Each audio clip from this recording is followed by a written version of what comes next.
The sweet aromas of the apple fritter, cinnamon roll, and blueberry muffin are hard to resist. So making it home without reaching in your McDonald's bag is no easy task. But nothing worth doing is easy. Ba-da-ba-ba-ba. At participating McDonald's. Hey, it's your home, and I need to ask you a few favors. In the kitchen, there's a spider stuck between the window and the screen, and I know it's dead, and technically it's outside, but it's still freaking me out. Can you flick it out or something? Also, just to save some money, and it's super easy, could you bundle your home and car insurance with Geico?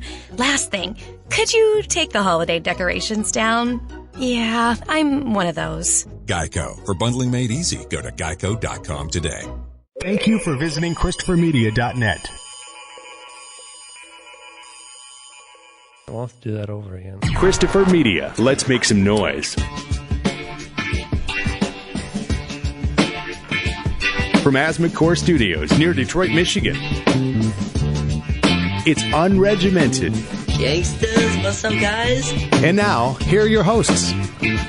Number 185.2. Second take for us. First try for you guys. I'm Chris. I'm Aaron. And I'm Rich. A shotgun full of news this week as we were talking. We were joking in the first 10 minutes that you'll never hear. What we have this week. I think it's worth repeating so we get it on tape, because that's what this week felt like. I likened it to Homer's makeup shotgun that he shoots Marge in the face with. Only for news. Just in That's what news it felt like. Form. Every day I would wake up, I'd go sit down on the toilet, open up my browser, pack the shotgun, and just blast myself in the face with a bunch of fucked up news. And blast something into the toilet. Yes, that's right. Fucking reaction. Great image. Donald Trump did what? Hey, good news is you're 5 pounds lighter. He did just about everything. I don't think he's starting to lose his goddamn mind. This is the week. Well, not starting. Yeah. He's starting to let it show. Well, what's kind of entertaining about this is we're starting to see some of we're seeing more of the struggle of him versus his own administration. Like, okay, I know you're angry about this, but let's not tweet right away. And, let's prepare this statement that we'll have you sign. And then as soon as he gets on air, as soon as he gets his fingers on Twitter, it's wild card. Completely disregards everything that they President set up. Wild card. He's the Charlie Day of Washington. Right. Probably has that same outfit too. Can we get away with firing Comey? Yes, but only if you don't contradict anything that we say on Twitter or on television. Well, there you go. So no. And 4 months in, we already have a not special prosecutor, special counsel. Special counsel. 4 months in, that is a land speed record. I thought there was a difference, but apparently they have the same power. It's just a term. I don't know why he's not being called a special counsel, but it's oh crap, what's his name? Would him and Kenneth Starr hang out together? No, this is the old FBI director. Damn it. Hold on. It won't take much. Trump special counsel. Do you see? There you go. Come on, internets. Hope you get a better answer than mine. I put in old FBI director. Well, J. Edgar Hoover. Yeah, thanks, asshole. There we go. I appreciate that. Who is Trump's special counsel? Comey? No. Wouldn't that be great? Ex-FBI director. Wouldn't that be amazing if Rosenstein just said, we're going to appoint this guy that I just recommend be fired to be special counsel because Michael D. Cohen? I completely regret firing him. I mean, this is the closest that he could have done to actually just appointing Comey to it because, no, it's not Cohen. Robert Mueller. Yes, thank you, Robert Mueller. Apparently Robert Mueller and Comey are pretty tight. And, yeah. They're very similar in their style, from what I hear. Well, Comey's a nut job, from what we hear today, right? Oh yeah, that was the latest. We had some transcript. I just heard this today, so I'm not even sure where it came from. The fact that he was heard to have said in the meeting with the Russian ambassador and the foreign minister that he fired the FBI chief and so that so he won't have any more problems with this whole Russia thing. And he had to get rid of him because he was a, quote, nut job. He made you president, man. Well, look, there's a lot of factors. Hey. So, I don't... Wait. What was that said? Or no, was that last week or this week where he better hope that the tapes never come out? Comey better hope the tapes never come out. The tapes haven't been mentioned since, curiously. And there's plenty of people asking directly if there are any tapes or transcripts. I think it went from there are tapes, then there might be a transcript to, I didn't say that. After it came out from Comey's memo. We live here, by the way, everybody. Right, his memo that he wrote up after he met with Trump said that during that meeting, that day that he wrote the memo with Trump, he was asked if he couldn't just let this whole Russia thing go as far as the investigation into Flynn and just be a good guy, be one of the team. Because this is all a club, like Paul Ryan says. Oh, we're Team America? Yeah, this is just amongst us, right? But I think that Trump is paid by Putin. And then we'll all laugh, but then he says, I'm serious, but this is just amongst us, right? Which is usually how I tell my jokes. Yeah. It wasn't necessarily a joke, it was just funny because it's true type of thing. More observational humor from Paul Ryan. Wait, what's happening? Go away, Metallica. My question is, this investigation, does it have an end point, or is it an open? Like, are they investigating? Well, it's definitely more focused now. Accusation, or is it considered an open investigation? Well, consider this. What we have here is what was once 3 different investigations that were somewhat nebulous in their nature, just looking for information. We now have one primary investigation done by the FBI and overseen by the special prosecutor, not prosecutor. And while the other investigations are still ongoing, they don't really have a lot of power anymore because they can't overrule what the special prosecutor finds. Also, it was revealed today that the focus of the investigation is gone beyond mere just did we find something weird going on investigation to we're looking to prosecute somebody for what went down. It is a criminal investigation. Now, is this going to leave Trump scarred? I mean, it's inevitable. It has to scar Trump in some way, but will he survive it? I mean, after he survived grabbing by the pussy, nothing will surprise me. Does he still have an out to say, look, I had no idea that Flynn had anything? I'm pretty much... Because I kind of believe him.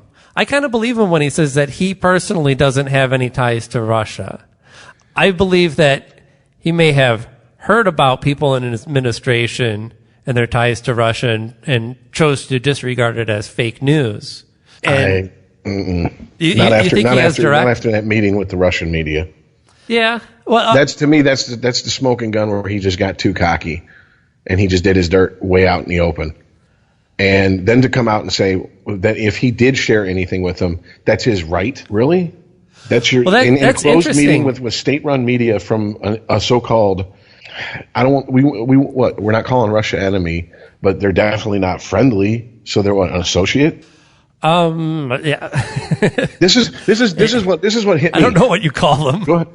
This is what hit me. Imagine 4 years ago, Obama sending the U.S. media out and having a talk with state-run media from China. There would be riots in the streets right now. People would say he just sold out our entire country in that little bit of time. Hmm. And I'm not saying that's what we need to do. If Obama said, Putin's not so bad, we've done horrible things too as a country. There would have been a lot of liberals saying, well, he's talking about slavery, and a lot of conservatives going, traitor. What my point is that I'm beyond what letter is after your name. Right. This is horse shit. Yeah, this is like criminal activity. This is you in a relationship with a woman who's cheating on you, but doesn't even try to hide it anymore because she thinks you're that fucking stupid. John Oliver had the best term for him on Sunday: Schrodinger's asshole. Yes. Yes. So this week, I was kind of a little bit gleeful at times, and it wasn't so much just watching the Trump administration in a tailspin. It was kind of a writing of the nation in my mind that this wasn't all going to go unnoticed, that you're never going to be able to convince all of his supporters of what he truly is, but that we do have a process to stop crazy people like this from taking over the country. So that was very heartening. But I don't know, there's three things that come up in my head whenever the word impeachment is thrown around a lot this week. It sure has. Number one, it was Clinton got convicted of perjury, kept his job, served out the rest of his term. Maybe just one thing. Well, Nixon. Well, Nixon was impeached, but he quit. He impeached himself before by they could go through sir. the process of removal. No, he was impeached. Well, let's get some terms clear here. Impeachment means finding offense. Yeah. It doesn't. It's like removed.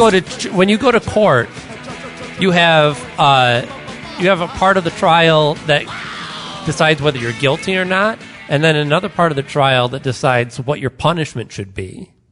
Usually in bigger things like, when you're tried for murder or something like that. The sentencing phase. Right. So there's impeachment, which would have then, in Nixon's case, most likely be followed by a vote of, I don't recall what you call it, but basically no confidence in the president to do his job. I thought that was and you remove the president. So impeachment doesn't mean removal, although it is the first step in removing a president. And I forgot what my other one was. Go ahead. What gives you removing Trump from office? Yeah.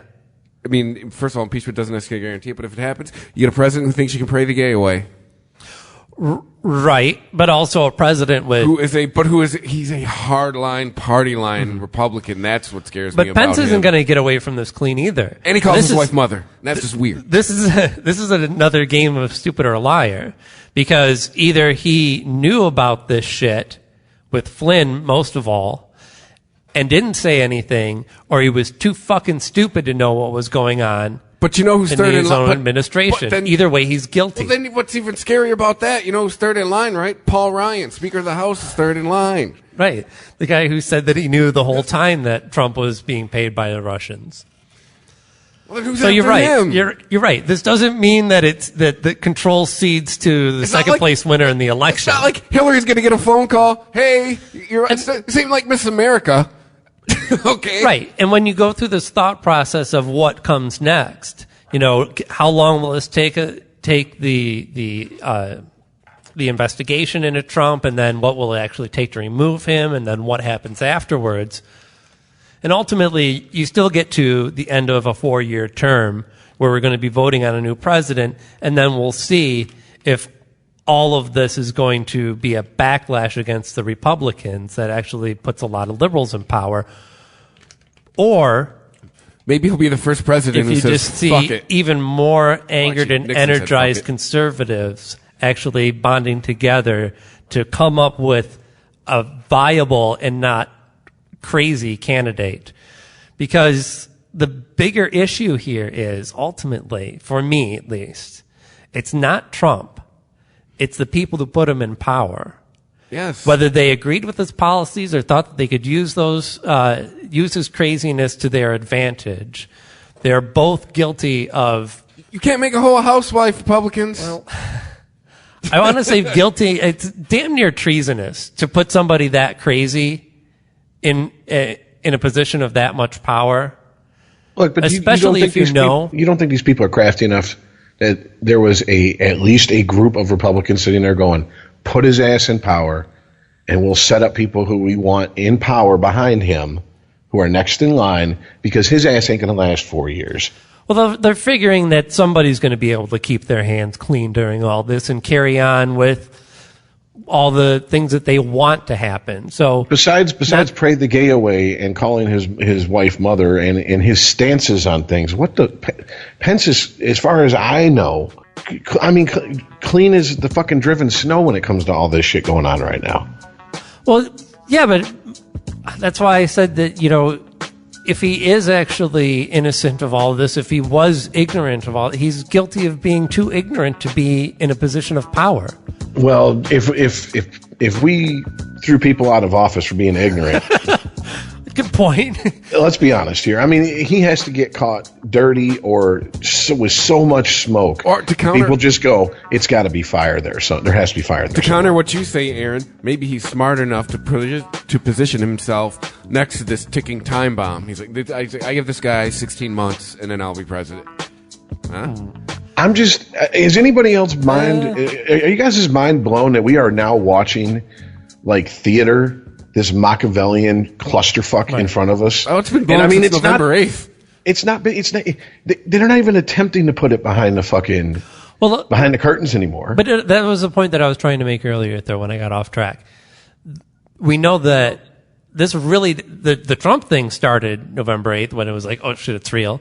The problem that put him in office was obviously there all along, and will continue after him, right? So.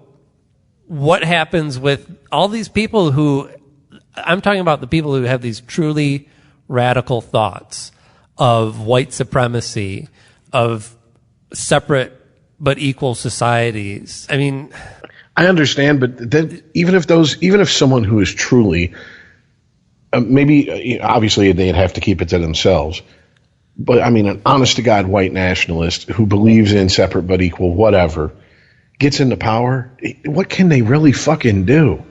I mean, to me, this is a boogeyman that everyone's afraid of. Do you really think this fucking country is going to go the way of apartheid South Africa anytime soon? Well, the Civil Rights Act of 1964 will be there to keep them in check real quick.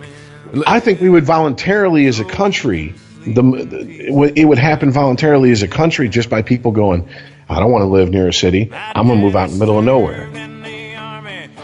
Almost like look at areas like South Boston, Detroit, post 67. Hey, all you have to do to fix racism, Boston showed us, is give a standing ovation to a black baseball player. All you have to do to fix racism. I didn't want to say it, wrong podcast, but no, seriously. I mean, even at this point, my main concern is, okay, what is he what is he so comfortable in a closed door meeting with state-run communist media? Happy having a conversation about. And the only thing I've heard, and granted it's not been a whole lot, and that's on me, I haven't had a whole lot of time to research it, is that he was talking about intelligence they got from Israel. Right. On ISIS. Which means that's either a deep cover agent that Israel planted, or that means that there's a fucking, for lack of a better term, I guess, informer from ISIS giving information to Israel. No. Bottom line. Bottom line. And he's going to lick your mama's boom boom down or whatever the fuck. But either way, him having these conversations with people puts that person and that entire support network around that person at risk. Not for prison, not for being fired, for being killed. And he's so fucking casual and cavalier about it, and we just are like, oh, no big deal. Yeah, I would like to get into the details on this one because it is so nuanced that it's very easy for one side to say this is everything and the other side to say this is nothing. And even a transcript is going to be arguable. What was the general who was present at the meeting who had said, I was there, he didn't divulge any classified information that he shouldn't have, and this and that. Yeah, who signs your checks, General? Right. Well, if you notice, he parses his words very carefully, actually, because what was alleged that was done was that he revealed that what we've found out now, this all had to do with laptop bombs. I don't know if you guys had heard this, but like the week prior to this meeting, I had started hearing on the news about how Europe was going to start banning laptops on international flights to mirror upcoming U.S. policy. And I'm like, what U.S. policy?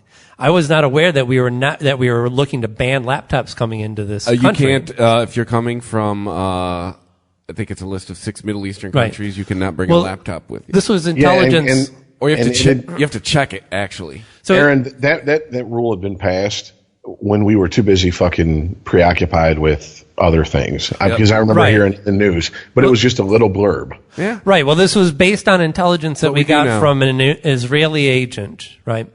And what Trump did is he went into detail about the type of information that they received. Now, he didn't mention where it came from, who gave it to him, anything about the source. But what he did do is give the Russians enough information to put the pieces together and figure out who their source was. Exactly.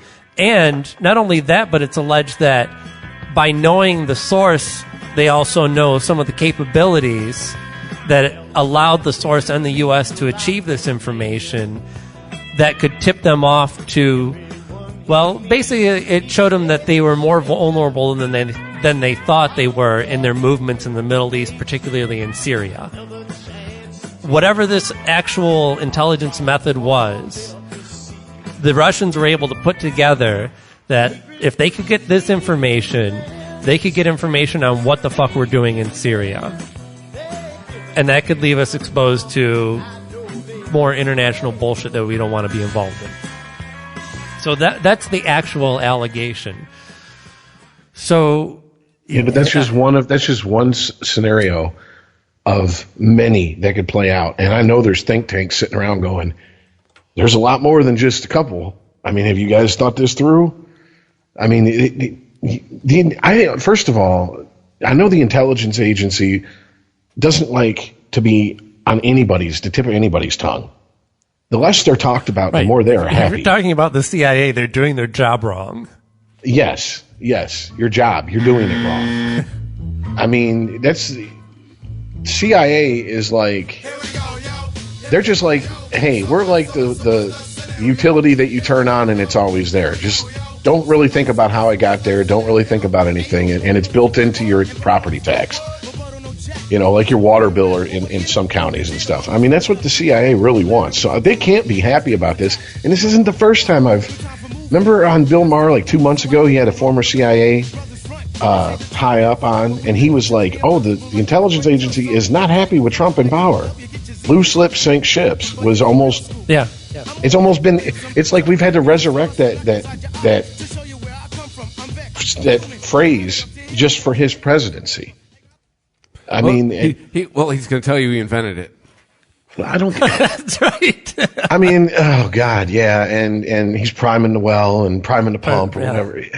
I mean, this is what I'm saying, guys. There's so much shit, and here's the thing. At first I was like, I think maybe they're playing up the dumb shit that Trump says and does to try to hide the real devious shit. He can't help it. He's just dumb. Yeah, like they don't need to. He's not dumb. You know what he is? He's been in power for so long. Kevin Smith described working for Prince as when you go to Prince's, I can't remember the name of the studio that he had. Paisley Park. Yep. Thank you. When you go to Paisley Park, you cease to be in America and you start to be in Prince world. In Prince world, Prince will ask you at 3 a.m, I want a camel. And you have to explain to him why at 3 a.m. in January in Minnesota, they can't get him a camel. And he doesn't understand why. He's not being an asshole. He just doesn't understand. Why can't you fulfill this simple request? Donald Trump lives in Donald Trump land. Hey. And the problem is now he's president trying to bring Donald Trump land to the White House and how he deals with people. And these aren't people who are like, oh, we're afraid of you because we're trying to get some money out of you or we need something from you. These are people who are like, go ahead, keep talking, stupid. Hey, I never play poker with all my cards face up, but you do. Go ahead. You know what we got exactly what, sorry, I won't throw us in with this. But the royal we So I said we wanted an outsider. We wanted somebody who was going to run the country like a businessman. Friend of mine, Rob St. Mary, formerly of Objection Booth, available here on ChristopherMedia.net. He said he's doing exactly what a businessman would do. You know, all this closed door shit without the press, hiring and firing people at will. Like, that's what a business, he's like, look at your top 10 CEOs. He's like, and I'm not talking your top 10 good CEOs. Right. He's like, what your top 10 general douchebag CEOs. Like, he's doing that is the behavior he is exhibiting. He's doing exactly what you want a businessman to run this country. He's doing businessman moves. Guess what? They don't match up with politics too well. Right. Nope. So based on what we know now, I mean, we know that this is clearly not going to be a successful presidency. There's actually not. What? I don't think there's anything that could happen or that he could do to get himself out of this. And I know, right? And even 4 months in. 4 months in, right. And well, couple that with the fact that, you know, he took his time actually staffing his, all the departments and everything. He doesn't even have a full government.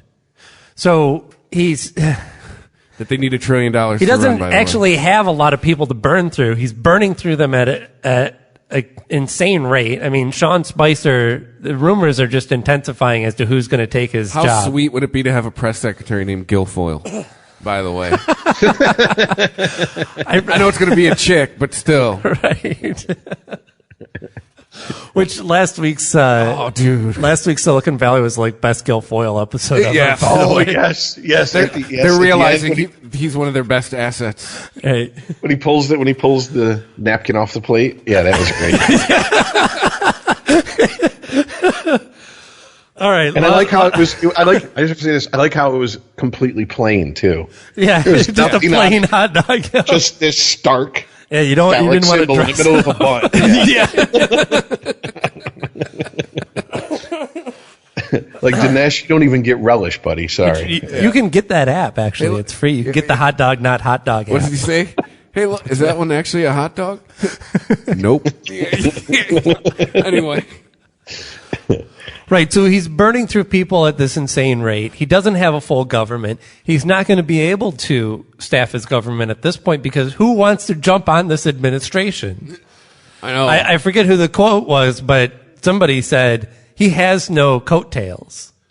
He doesn't have a bandwagon to jump on. I think even Chris Christie's returning this guy's calls at some point. Seriously, if there's a politician cancer ward, like terminal cancer ward, he's trolling it right now to try to fill fucking spots.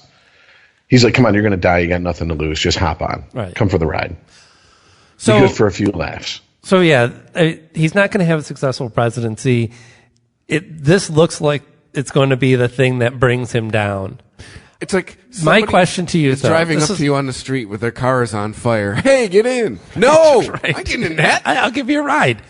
Don't worry about this. I can drive this another 4 or 5 blocks before it explodes. Like you can see the exhaust pipe is like it's connected and going into a window. Right. Hey, get in. No. And on top of it, he goes, don't worry about the gas tank. It's almost empty. It's just fumes. Oh, yeah. There we go. That's great. Right. Yeah. Sorry. Right. So do you think he's going to be actually able to tough this out? I mean, again. Do you think that Trump has the willpower to, if he survives impeachment and is not removed from office? He made it through grab by the pussy. Like that's why I think all bets are off. Right. He made it through a lot of things that we didn't expect him to make it through. But that doesn't speak to his constitution. And the Trump that I'm familiar with from his history in real estate and show business is he's kind of a quitter. That as soon as something stops working for him, he's like, it's a loser. I'm gone. You're fired. I'm going bankrupt and selling off this company. You're all fucked. Go home. I can see him getting to the point where if impeachment proceedings are started before they're even done, he would say, you know what? I'm taking my big gold ball and I'm going home. Right. You don't deserve me. He's going to go try and run fucking Portugal or some shit. I don't know, man. Maybe, but that means he's listening to advisors at that point. And I think he's still pretty much, he has a ton of advisors and he has a ton of people in his ear. And probably lets them all think he listens to them, and then just does what he wants to do anyways. Well, right, but we talk about how Trump has this huge ego and he has all this pride, and those are things that would make me think that he's going to fight until the very end and they're going to have to drag him out of office. But if you, what I'm saying, I guess what I'm saying is, if you look at his businesses, Well, I was just about to say, if you look at all his failed business dealings, as soon as he gets to a point where ego, like ego doesn't just let shit go belly up. Like, ego is Elon Musk, right? Who will sell his product at a loss because he knows he's right. Right? There's no way Trump would have made it to where Elon Musk is right now if he had Elon Musk's can't put an S on the end of that.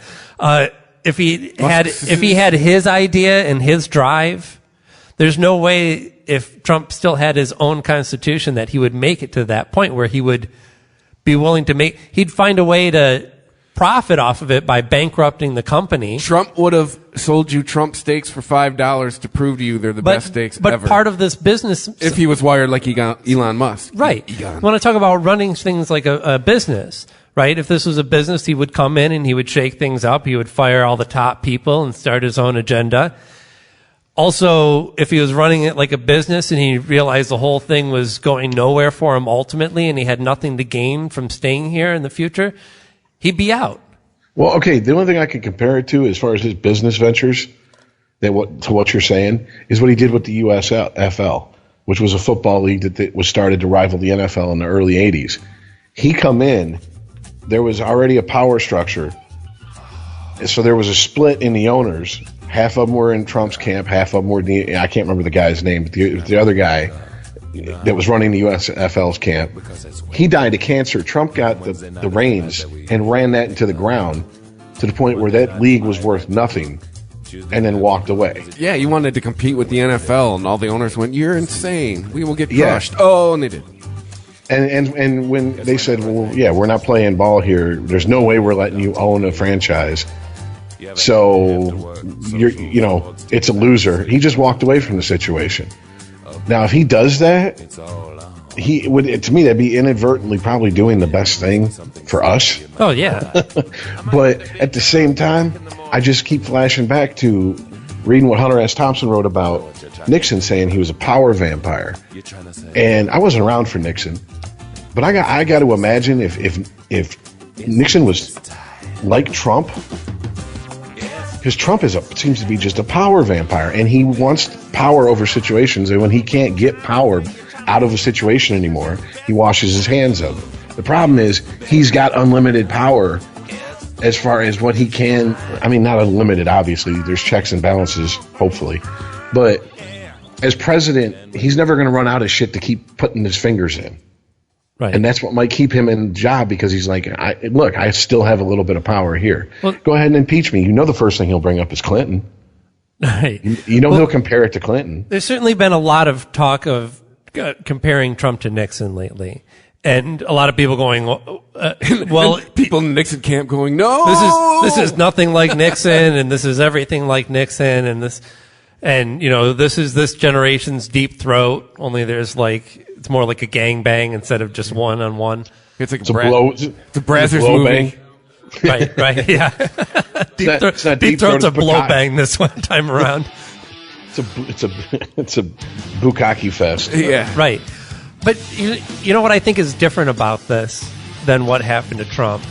And again, I didn't grow up with this. He was a couple years before I was born, he was out of office. And maybe this is just that everybody has 20/20 hindsight or doesn't want to admit that they were on the losing side at one point. But you don't hear conspiracy theories about Trump or about Nixon, right? You don't hear people still spouting off stories about how he was set up by liberals and that he was actually didn't do any of this shit. Well, not in hindsight. At the time you did, but not in hindsight. I'm sure you did at the time. I just don't think that, my fear is that won't die out in this country at this point. That no matter what happens with Trump, you will still have an energized base of people with somebody with more capabilities than Trump. I know it's hard to imagine. And with the same fucked up ideals, or not even the ideals, just the lack of a moral compass that allows them to use other people's ideals to manipulate them. I mean, it leaves a power vacuum for somebody that is just as fucked up but more competent than Trump. So I think that's why that's my bigger fear in all this. I have confidence now that we will be able to, as a country, if not get out of office completely, at least hobble Trump so that he's not able to accomplish some of his crazier shit. But what does that leave us with? You know, it seems like there is a come to Jesus moment in America after Nixon a little bit. Not saying it brought the two sides together, but Reagan. Certainly, you know, if you look at what happened after that, you had Carter and then Reagan. So it would be difficult for Republicans to get another Republican into office right after they had one of their own impeached. But then as soon as Carter's term was up and everybody hated him, they took that time to reorganize and structure a powerful base and powerful candidates that were nearly unstoppable until Bill Clinton came along. So in that moment, you had Republicans actually coming to their senses, and you'll probably still have that, but I think too much of them have splintered off into this extremist group that if there is a major part of the Republican Party that tries to pull the car back into the center a little bit and not be so extreme, that they'll do so at the loss of voters. So even your more mainstream conservatives are going to want to kind of veer off to the extreme right just to try and scoop up some of that base that Trump left there just waiting for somebody to talk to them. You know, it doesn't have to be the whole crazy kit and caboodle, but you know, you can just kind of slyly, you know, mention about something about Mexicans, and people go, "Oh, I get it." Gotta get Aaron, get God out of the Republican Party, man. That's the only Aaron, those those are politicians, though. The true believers, they're not going anywhere, and the true believers will eventually slip up and expose themselves. And true believers aren't going to go against their morals to play politics. You know, true believers. You mean the people who believe extremist agendas. Exactly. And are passionate about it. Somebody who would actually, you're talking about the rise of a possible white supremacist candidate would be impossible because... I don't know if it'd be impossible on a more of a local level, because I could definitely see parts of this country that would possibly put in someone who has white nationalists, as long as they can separate themselves from the what we all picture when we hear white nationalists. If they can redefine that word, it might happen on a very small level. Right. So the right the conservatives can skim a little bit of the voters off of the extreme right. But not the true believers is what I'm saying. But the true believers can't really dip heavily into that mainstream pool that they need in order to achieve the presidency. Right? Exactly. Yeah, I follow you. Yeah. That's a one-way street on that, because I mean, that makes sense. Even the most, I'm talking about your average person, because this is, look, you know, I'm a family from down south, white people, obviously, you know, people up here. Even the most staunch conservatives I know aren't like white nationalists. They just have very different beliefs, and usually it's either religious or economic. And I don't mean to use that term to just use it as an umbrella term for anybody who voted for what I consider to be a racist candidate. Oh, no. But what I'm saying is that I think that anybody who overestimates how many people who voted for Trump this last time are like truly hateful people. It's like, there's people that don't buy into the Richard Spencer type shit. They don't buy into the David Duke type shit. They voted for Trump. And possibly they also voted for fucking Obama because they thought that was going to be the change that Washington needed. And maybe this is slogan.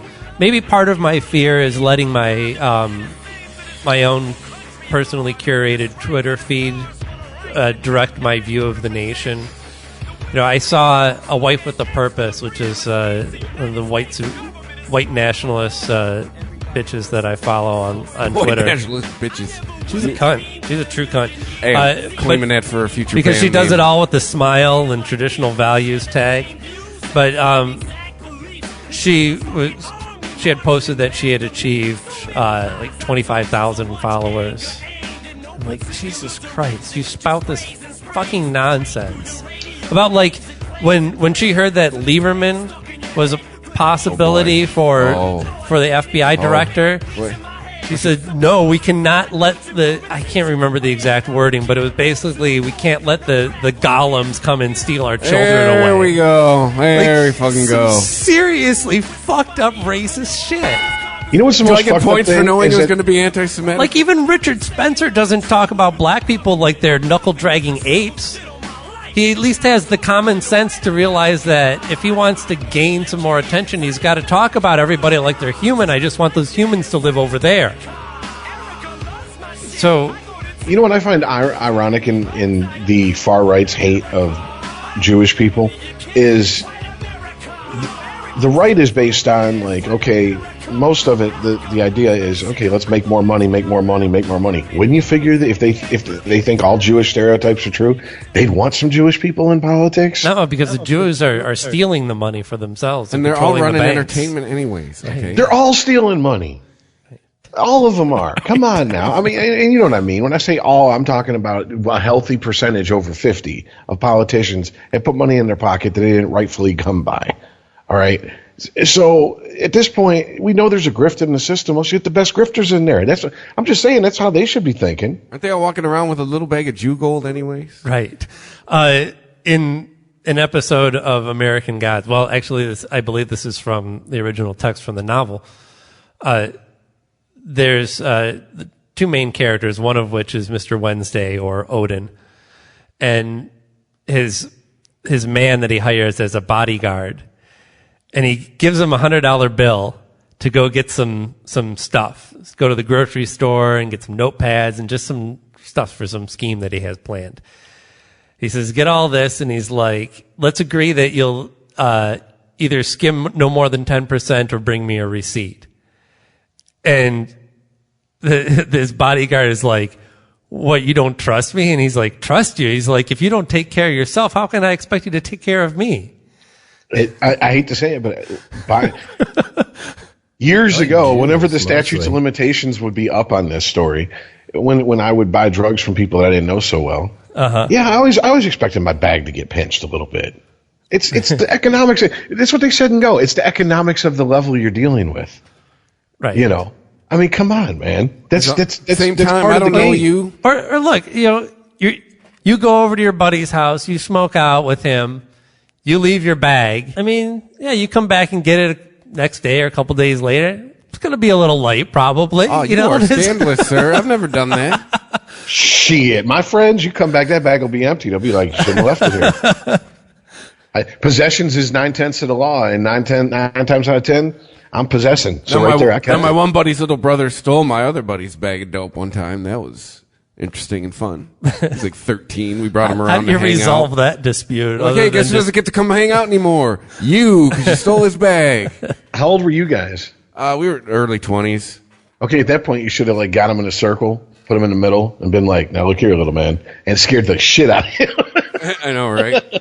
We let his brother do it because it was our buddy's little brother. Like, you better fucking set your boy right. So what we're saying then is that we want old-fashioned politicians in office, ones that take bribes from Americans. God damn it! Okay, hold on a sec. Here's the thing.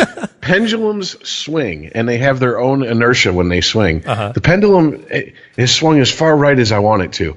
So it has to eventually swing back towards the middle, and it's going to take some time. I just want, good old-fashioned rip me off and smile in my face politicians until we have a chance to put someone actually better in there. I just want a holding pattern until 2020. Okay? That's just all I want. I just don't want no more Trump. I'm done. I'm over it. Rich doesn't want the needle to move until 2020. Now, the bitch of it is that in 2020 they're going to run some jackass. The Democrats will run some jackass, and I'm going to go, oh my god, this is just It's going to be Kanye. Another choice. You don't think that's Well, here's probably reality now? Donald Trump won. Right. Here's the other backlash, too, that I'm thinking of, is that all these people that are energized against Trump are going to, once he's out of office, go, okay, now I can relax and go back to watching TV and not caring about politics. Okay, now that Trump then the isn't people in who office. specifically came out to vote for Trump, who never voted before, I want them to go back to watching TV. Go back to watching judge shows. Judge Mathis is lonely. He needs you people. Go back to him. Seriously, get the fuck out of the voting booth and get back in the fucking lazy boy. Look, yeah, I'm sure Trump's going to have his own show once he leaves office. Yeah, he's too used to. Well, yeah, now that he can talk without the muzzle of his administration on him, he can freely spout nonsense. I mean, really, Alex Jones can go. What's he going to do? Podcast together. What's he going to do post presidency? Okay, hey, Mr. President, former president, we'd like to give you $250,000 to come speak at our college. Fuck you, $250,000. I'm Donald Trump. Yeah, I'm gonna start my own network. I don't think he's going to know what to do. Actually, he's probably going to go full like. You know what's real reclusive. shitty? If he keeps the presidency, first of all, if you think about starting out at a job, he got the top job in politics first time out. So that's just going to ruin his attitude for any other job in politics. Yeah, it's like going from jerking off to fucking a dime piece. There's no place to go but down. He's out of politics. Yeah, it's like you're 16 years old. And the first piece of pussy you get is like a beauty pageant contestant. Where do you go from there? Yeah, you're ruined on pussy for life. Yeah, you'll probably be gay. Yeah, within 4 years, everything you'll be after gay. that is like, what? You're not the beauty pageant contestant. What the fuck? But if he makes it out of here without getting removed from office, this guy is, and the rich get richer. He gets a $500,000 a year salary for the rest of his life just because he has this job. No, that sucks. I mean, you get that even if you quit or are impeached, right? You probably get that regardless. I don't know. I think, yeah, I'm pretty sure Nixon. You do get Secret Service and your benefits. I know that. He'll always be a rich guy. He could totally lose all of the rest of the money that he has, and he'll still have a cushion of $500,000 a year because he got this job. I don't even know if he could support his current lifestyle on $500,000 a year. But you know what I'm saying? Like he could close down everything, and he's still going to have $500,000 a year rolling in. I think you or I could. To him, when people who have made as much money as Trump have to live on $500,000 a year. There's his new reality show. Yeah, when they have to live on $500,000 a year, they're broke. Seeing Donnie at Walmart. Yeah, he could be Uncle Jed in the reboot of the Beverly Hillbillies. Yeah, right. You're like, I got $500,000 a year. How am I supposed to live on that? Mm-hmm. Oh, so we trumped. Is this? I mean, well, here's some other fun stuff to talk about because this week in sexual predators, we had there's 4 big stories. Sexual predator. Wow. Sexual predator number 1, Bill Cosby, actually goes on a podcast and says that, being prompted, mind you, that when asked, well, are you saying that a lot of these claims against you are based on racism? And he says, yeah. I think there is a huge racist element to this persecution of him. Which is funny coming from who, before we found out he was a rapist, was the most loved black man probably in the history of America. All right, we need to have, us three right now, we need to have a quick heart-to-heart with the black folks of America. Oh. Because seriously. Right. Here we go. Okay, guys. I'm from poor white trash. We believe in conspiracies too. Hey, but guys. Not everything's a conspiracy. Sorry. I don't think anybody's buying that shit. Should I talk shit. like the white guys on Def I'm Jam? not sure. How you doing, everybody? No, I'm saying a real conversation because I mean, like this is out of control. This is like rednecks still thinking Elvis is living in Kalamazoo running a Burger King type shit. Like, stop. We know, we get it. You loved him. Okay. I loved Bill Cosby as a kid. I was watching clips. I was watching comedy clips a few days ago, and some of his stuff from Bill Cosby himself was on, and I watched it and I laughed my ass off. All right. Oh yeah. I get it, but that doesn't mean he's not capable of doing very fucked up shit because he's a jacked up person who's wired wrong. I like Thriller, but I know what he did. Exactly. I don't know where the person that was hosting the podcast, where his viewpoint is on this, but it definitely sounded, I heard the audio clip from it, and it sounded like he was steering them in that direction. Like, well, they played the audio clip of his daughter saying she thought that there was there's a very racial. Oh, that's right. Yeah, you're right. Did she say undertone or element? It doesn't matter. She said either undertone or element. Doesn't matter. Went back to the podcast host and he said, "Well, what do you think about what your daughter said?" And he goes, "That's right. You know, it could be, which is for correcting beautiful." Which is beautiful because you know that it's a PR move. Get his daughter to say it. Get him to not co-sign on it fully. But he kind of like puts half the rubber stamp on it, and he's like, let me gauge my fan base and see how they take this. And then later he can cash in fully and go whole hog and say it is racism if he gets some support out of it. It's a genius PR move, but that's all it is. And let me tell you something. Innocent people don't have PR moves. Right. All right, people? Jesus Christ. I heard him talking about the bumps on his head as proof that he's he's blind. He is unsighted. Let me ask you a question. I'm going to Google the term unsighted right now. What the fuck does him being blind now have to do with what he was doing 40 years ago? He's going for sympathy, man. Pledge, yeah. We talk about PR moves. Okay, you know what? They have very nice hospital wards in level 1 prisons. Go enjoy time there. Sorry, dude. Seriously, level 1 is like... Just put you somewhere where there are already padded walls. Don't worry about it. Yeah, no problem. Hey, look, seriously. You know, lots of people die in prison, and I'm sure his celebrity and his money and his wealth will buy him the lowest security prison stay he can get, and he'll be well taken care of. Money goes a long way in prison. Goes a lot farther than it does on the street, believe it or not. Unsighted is a thing. It's an adjective lacking the power of sight. This reminds me of a point that I wanted to make while we were talking about Trump, too, as long as we're talking about prison time. You know, there's lots of talk about who people would love to see in prison, and I'm sure some of it's hyperbole. But let's understand something here. Lock him up. So far, like Flynn, maybe he's going to serve some time. Maybe he's the scapegoat, the patsy. Thank you. Trump probably not. Jeff Sessions, he probably should, but he probably won't. Sean Spicer is not going to prison for anything. Sean Spicer would do anything. Right. Sean Spicer is guilty of being an idiot. Right.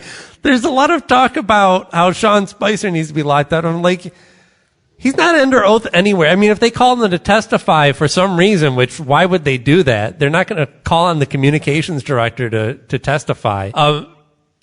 That would be the only situation in which he could lie and get in trouble for it. And even then, really, he's going to see jail time. For what? So he's just guilty of being an idiot. So let's all relax and kind of strap in for the long haul on this and make sure we see it through. Let's not burn ourselves out and burn out our credibility by making wild claims and accusations. Let's just see this through. Well, here's the deal. Yeah. If Trump gave the fucking nuclear codes to those guys from the Russian media, came out and said, "Yep, I did it," I still wouldn't expect him to serve a day. I just want him out of power. Right, He's incompetent as a leader. That's it. Yeah, that's how fucked up our system is. I don't expect him to be punished. I just expect his job to be taken away from him for incompetency. Right. So back to sexual predators. So we had Bill Cosby, who went on a podcast, which that's crazy that Bill Cosby was on a podcast. I mean, maybe we should put out a personal message to Mr. Cosby that since Barry Obama, if you'd like to get your message out there, we'd love to hear the story from you personally. Barack Obama doing Mark Maron's podcast, legitimized podcast. Yeah. You know, all them questions that were asked to him were pre-approved and reworded. Oh, yeah. You know all that. There's no way that was just, okay, he's on. You got 10 minutes, guys. So who else we got? Julian Assange. Oh, I didn't hear about this. He's going to go free. And not only that, but he's not going to be able to, for some complicated international policies reason, Sweden's not going to be able to question him on the accusation of rape that's been made against him. No, I thought they dropped the investigation completely. They did not. At least last I heard, right before I got here, is what I heard on the radio was that they have definitely not dropped the investigation, that if he steps foot in Sweden, he's in for an interesting time, and that they just for whatever reason they can't get extradition or something like that, or maybe it just doesn't. Maybe if they can't question him or can't, then they can't go forward on charges, and then they can't extradite him. Whatever complicated reason it is, they would love to question him on it, but they are not able to unless he comes to Sweden, which he won't. I don't care. It's not in his travel plans ever again. Well, I mean, let's face it. Maybe as far as Finland, he could be as sick as Bill Cosby. Like, there's only one place to get underage Swedish girls, and that's Sweden. So you got to go to the source for anything, really, if you want quality. So they might find him sneaking back in the bedroom window, so to speak. Well, wait a minute. I thought last I heard he was tapping what's her face from Baywatch. Yeah. Is she an underage Swedish girl? No, I'm just saying if he's tapping. I don't think it's going to cut it. Anderson, Lee, I don't Richie. care how hot a girlfriend you have. Look at how hot the women that Michael Jackson had as wives. Debbie Rowe, she was not hot. Yeah, I'm waiting for you. Who else? Oh, he married Lisa Marie Presley. No, you're right. Okay, just the one hot one. Well, he took Brooke Shields and Emmanuel Lewis to the Grammys. Shit. And like Eddie Murphy said, white people didn't trip out because they knew Brooke wasn't getting fucked that night. Little do we know Emmanuel Lewis was, so that's the fucked up part. Right, so we have sexual predator in the midst of trial, sexual predator escaping trial completely, sexual predator dying. Yeah. Roger Ailes. Why has he got to be in the death triangle with Chris Cornell, though? A lot of shame out there for people who are happy that Roger Ailes is dead. And he's a shitty person. And we don't have to play this game with why do we have to just pretend? Because you're dead? Yeah. We can only say good things about you. The world's better off without you, I'm pretty sure. I had an experience when I was in radio where a guy that I worked with at a previous station, we ended up working together at another station. But this guy, the whole time, like I found out, nice to my face, behind me, backstabbing me, trying to sabotage me. Each station we went to. And he moves to Chicago and he commits suicide. And everyone there, it's so sad here. He killed himself. I'm like, not really, man. My personal experience with this guy is at every turn behind my back, he was trying to fuck me. I don't like that. Yeah, that sucks for his family, but personally, no, man. And I don't know, I'm sure some people I worked with were like, man, he's got to be a cold motherfucker. I'm like, my first tweet on it was 2 facts. 1, death is always sad. 2, Roger Ailes is an asshole. Yeah.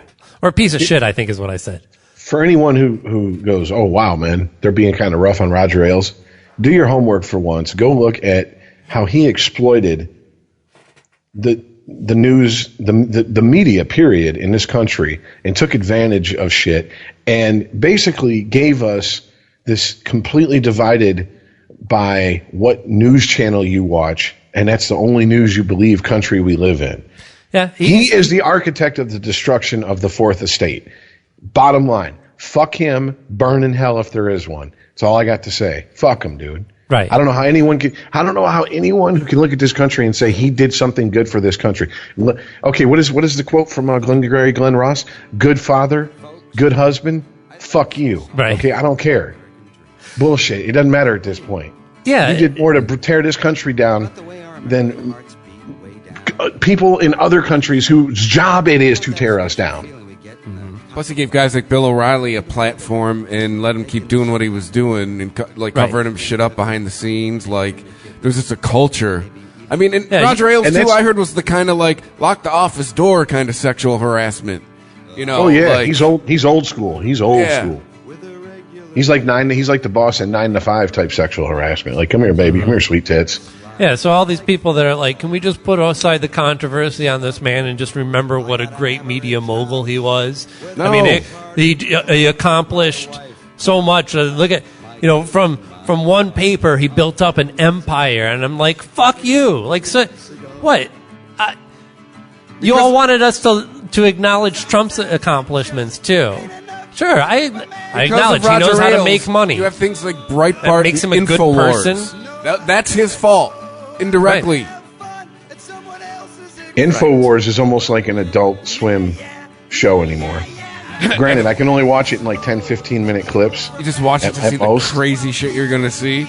But it's almost like watching like a satire of that type of show. But I mean, still, the scary part is that's how I view it. That's how a lot of people view it. But there's people who, once again, the true believers, and those are the scary fucks. I wonder how much, speaking of InfoWars, how much Alex Jones is going to be able to survive his recent controversy. Because just judging on his tweets, there was a lot of response. Like, he tweeted out some bullshit about how Trump was people are trying to run him out of office for no reason. Dude, we forgot about Trump's witch hunt comments. Right. And no politician has ever been this. Yeah. Forgot about all that. And almost all the responses were people going, "Shut the fuck up! You lost their battle with yogurt." Or just shut up and have some Dannon yogurt. And I heard about something with him and Chobani or something. Yeah, and almost nobody was there to actually defend him. That's because his true believers are so used to being told bullshit constantly, and they believe it. And then, when he gives a date or when he says this is for sure going to happen, and it doesn't, they just let it go. So they know to lay back in the buckwheat and fucking lay in the cut a little bit and let this pass. And then they'll hop back out and start being more vocal. They'll take their lumps, but they just won't take them at the time everyone's waiting to give them to them. Right. People are like, oh boy, like you're at Twitter, like, come on, motherfucker, I dare you. I double dare you. Social media is such an insufferable place anymore.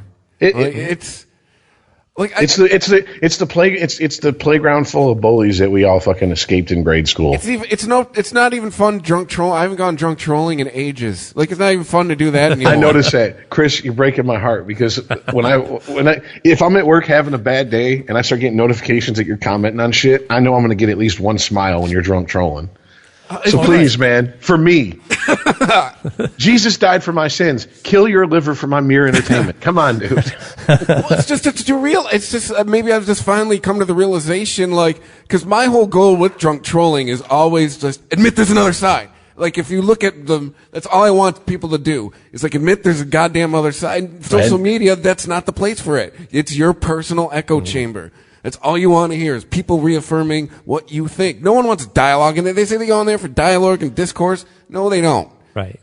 Well, I think it's also, not to say trolling is necessarily helpful, but being able to see the other side is certainly helpful, because if you want a strong argument that's going to not only get Trump out of office, but Rage Against the Machine. No, your enemy. But keep people like Trump out of office in the future, you're going to have to retain some credibility. And that means not choosing who's right or wrong based on who you perceive to be on your side. Yes. And there's a fair amount of that going on both sides. Oh, yeah, it's awful. Both T-shirts, the red and the blue. So, sexual predator number 4 this week. Oh. This week in sexual predator news. Oh. Number 4. Anthony Weiner. Yo, that's right. Gets off with a slap on the wrist. Really? And then goes to his sentencing hearing. Ha! No pun intended. Never mind. Yes, he pled guilty. He had a statement that was very remorseful, and I think it's still unclear as to whether he's going to have to register as a sexual offender, but he's not going to serve any jail time for this. Don't believe. The song's called Please Warm My Wiener. I got something to tell you, baby. And I don't know, man. Anthony Weiner's a creep. I don't. Certainly, what he did was criminal. All right, and he even admitted in his statement at his trial that he was completely guilty, and it wasn't one of these. She looked 21 to me. She told me she was this old. It was he knew what he was doing, that he was pursuing.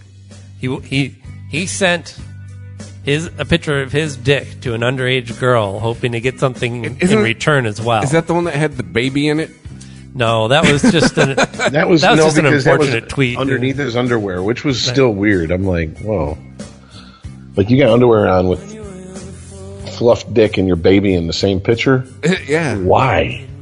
You don't know Seriously, you don't know just how to move a little, move you don't 4 know how to inches to crop? the right. Yeah, no shit. Right. So either you It's were like the people who have the toilets you in were their selfies. Right. You were either just naturally hard holding your baby, And I know, or right? you held your baby and fluffed it. Either way, You were jerking it at least a little. you're being weird. See, Wiener. to me, yeah, that coupled with him just going, yeah, I'm guilty. You caught me. Yeah, I'm just like, you know what, dude? You need to. He needs to serve you some need to- you fucking need to jail go time. away, dude. For a He while. doesn't he? I mean, seriously, there's if this had just been sexting of age women That's without nothing. without the pic of his fluff dick with his kid in it, Yeah, you know what I'm saying? Then it's just, Yeah. hey, it's I would be 2017. This will go down now. Right. I'd be like, whatever. But dude, this is an underage girl. He knew it.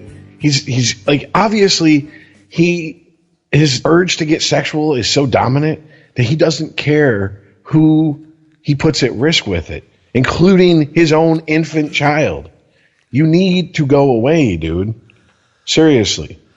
There's something wrong in your wiring. And do you think anybody who is not a politician or celebrity of some sort would be able to get away with the slap on the wrist that he got?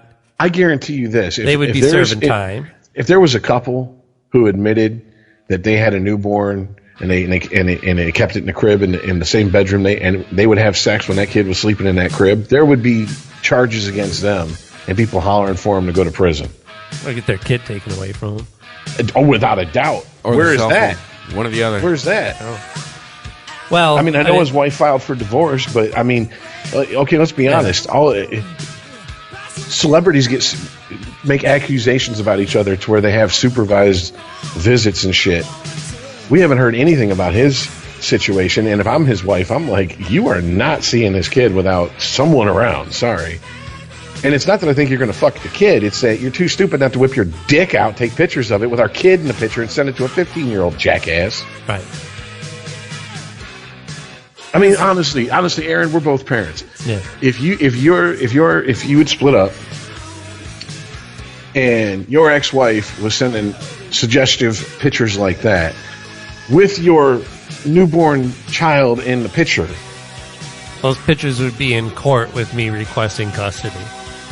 Aaron, And I you would don't get seem it. like you don't seem like a type. You don't seem like a very hothead type of guy that like flies off the handle at the littlest thing.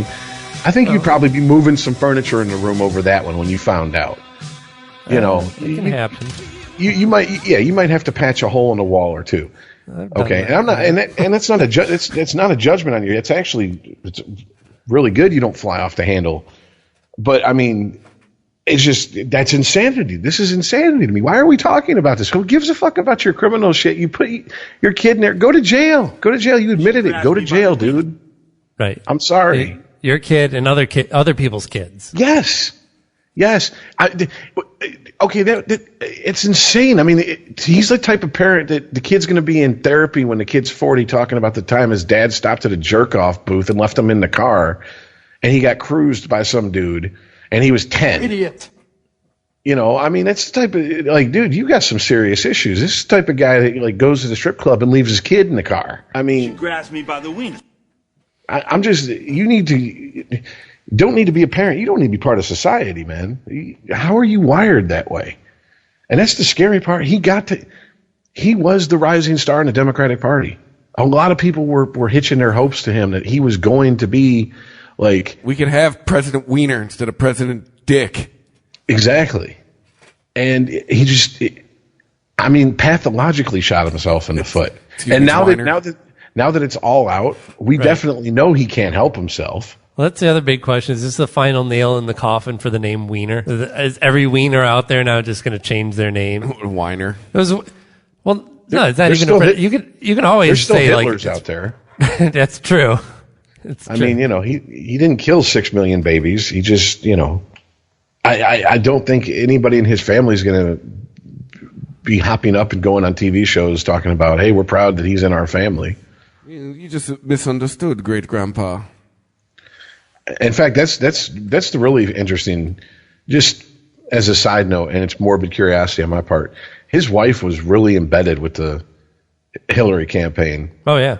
and she filed for divorce. I mean, in my opinion, too late. She should have done it. You're not married to a guy like that who's a stone freak and you don't know it. Come the fuck on, dude. So, I mean, she probably is too. Just saying. Well, I mean, I never thought of it that way, but hey, good catch. Hey, man, Charlie Murphy again. You knew where you bought that shirt? But still, what's her job's in politics? What's she gonna do? I mean, how is she gonna distance herself far enough away to where she's not a liability to any campaign she works on from here on out?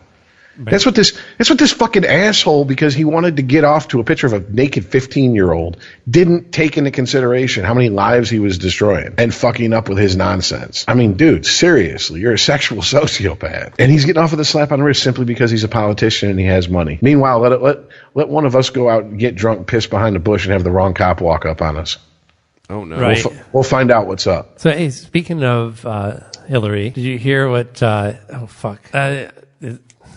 name's right on the tip of my tongue. Our last vice president, Biden. Uncle Joe. Uncle Joe. Right. Going down to Fire Lake with Uncle Joe. He's a wild man. He's a loose cannon. He said that he was, I guess at an interview, he said that he never thought that Hillary Clinton was a strong candidate, and he thought that he was a stronger candidate. It was basically like, yeah, I fucking ain't right. I should have been the candidate. Yeah, well, you know, the Democratic National, not convention, committee was like, it's not your time, Joe. Sorry. You enjoyed 8 years as vice president, ride off into the sunset gracefully. You're too old for after Hillary, and she's already been cut in line once. We can't do it again to her. But what was it about Biden? Because he doesn't seem like he's a competent politician. He has a great story. It was just that nobody really took him seriously. Well, dude, that even liberals made bro jokes about him. Exactly. He always come off like as the oversexed frat boy. Hence the creepy Uncle Joe tag that he got tagged with, because he's always making unnecessary bodily contact with females in half the pictures he's in. Hey, the Biden memes after the election were fucking gold, man. Those things were enjoyable. So memes killed his chance of being president and possibly gave us Trump. You know, why couldn't Pepe have been for Joe Biden? Poor Pepe. Yeah, rest in peace, Pepe. Well, not according to the internet that I'm on. Maybe the internet of the guy who created him and killed him. The internet I'm on, the minute that story hit, there was pictures of Christ with Pepe's face superimposed over it. It says he is risen. Right. So. Right, yeah. The creator of Pepe the Frog kills him because he has no control of him anymore. Let's see how that goes for you. I know, right? If you have no control over him anymore, you can't kill him. You are not Gavin Belson. You cannot scrub the internet. That's like writing fan fiction that kills off Wolverine because you hate him. Doesn't mean Marvel stopped producing Wolverine comic books. Actually, Marvel killing Wolverine doesn't mean they stopped producing Wolverine comic books. They did the goddamn truth. They like triple down on that shit. But yeah, man, I mean, but,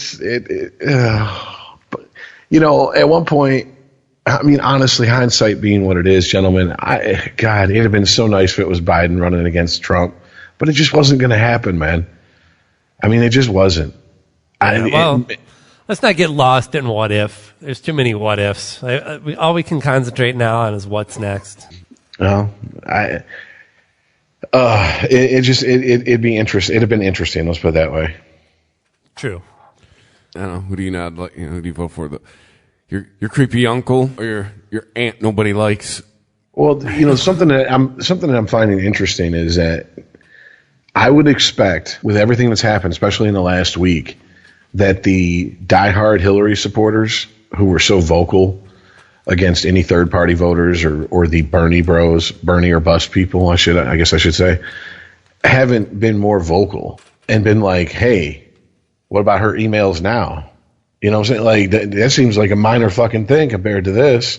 Look at this shit. I've seen plenty of that. Yeah, I've seen, plenty, actually. The only person, I'm talking about in the mainstream consciousness, not online. Oh, online, okay. I'm talking about. No, I've seen Samantha Bee and Bill Maher have brought that Those shit are up. the- Like, hey, how about okay. those emails now, huh? That's it. I don't watch Samantha Bee, and Bill Maher's the only person I've heard bring it up so far. I've heard other people bring it up who are very apolitical, who are like, "Oh boy, we thought we had it bad with the emails," but they're not making it a declaration or you know the word I'm trying to say, with a joke. They're just making a joke. So I'm just, like I said, I'm just shocked because it seems like this is the right time. And I really, honestly, are the Democrats just sitting back biding their time, hoping it gets so bad that they're like, hey, we're the best of a bad choice again? Yeah, no, right? That worked so well last year. Hey, But even when Bill Clinton was Bill Clinton, it's the Bill late Maher, 70s all over again. Hey, it's better than Nixon. even when Bill Maher was bringing that up, I'm like, you're not wrong, but to what end, Bill? Like, what is your major point? What do you get out of people admitting that? Well, yeah, I should have voted for Hillary over Trump because would it be a better situation? Yeah, we all understand that, but You got to remember, he got savaged for flip-flopping. I mean, he's been begging Bernie Sanders since the first time I saw him on Politically Incorrect, I believe, to run for president. He has been firmly in Bernie's corner. And for him to, when Bernie said, I'm done, for him to jump off after savaging Hillary like he did. Right. He got called a flip-flopper, so he's pissed off, and now he's enjoying the I told you so. Mm-hmm.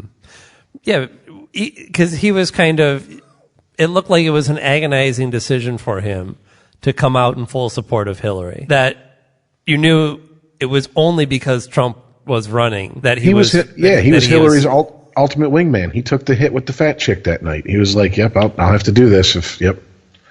That's what he did. He didn't want to. Everybody knows that. That's why it's coming off as, dude, this is your ego talking. Oh, what about them emails now? Really? Right, so you get to say, I told you so? That's all this is about, Bill? That's kind of petty, bro. Grow up. Yeah, so that's how it came off to me, too.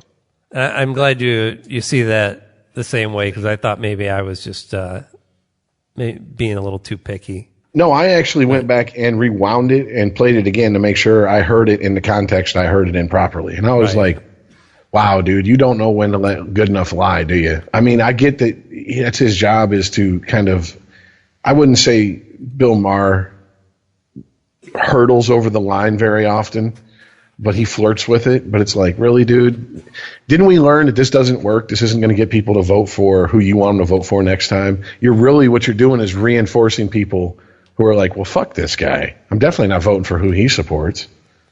You're doing more harm than good to puff your ego up. I thought that too. We got to get past that, man. Yeah. I mean, I understand. This is not the time for, haha, look what happened.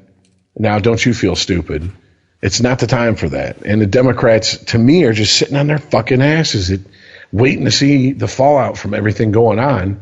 And I can only hope that behind the scenes there's a new element in the Democratic Party who is truly progressive, who are like, let's just bide our time, and then we'll fucking strike when the iron's hot. Because if it's the same old Democrats who fucked it up last year and last election, we're just deeper and deeper in shit, I'm afraid. Well, yeah, but there's part of the Democrats' hesitancy that I can understand. Because if you're going to be talking about things like impeachment, if you're talking about removing a president from office, you've got to have a rock hard case, because you're probably only going to get one shot at it. And definitely, yeah. And if you fail, it's going to do a lot of damage to your own political career and possibly bring your party down with you.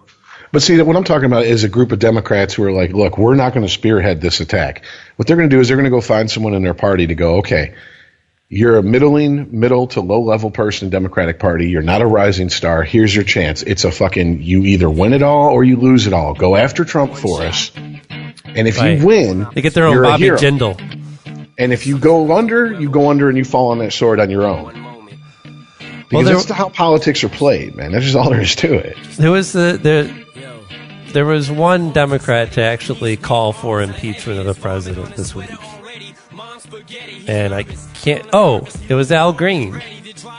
Not the let's stay together, Al Green. Wah. Yeah. But I'd forgotten about that. But once again, there you go. Who the fuck is Al Green? Right. So that probably he fits your description there, Rich. He's a crooner from the 70s. Look, it's seriously, it's all games and chess playing behind the scenes. And when you really stop to think about it, you start to realize most of these people are no smarter than your average person. We just for some reason, because they're in a position of power, ascribe this intelligence to them that's not there, and they keep proving it, and we keep giving them the benefit of the doubt. Stop giving these people the benefit of the doubt. Yeah, they're just as dumb as that suck ass at work who sucks up to the boss, and stabs everyone in the back trying to get ahead. They're just normal people who are not afraid of public speaking. Exactly. It's like actors are.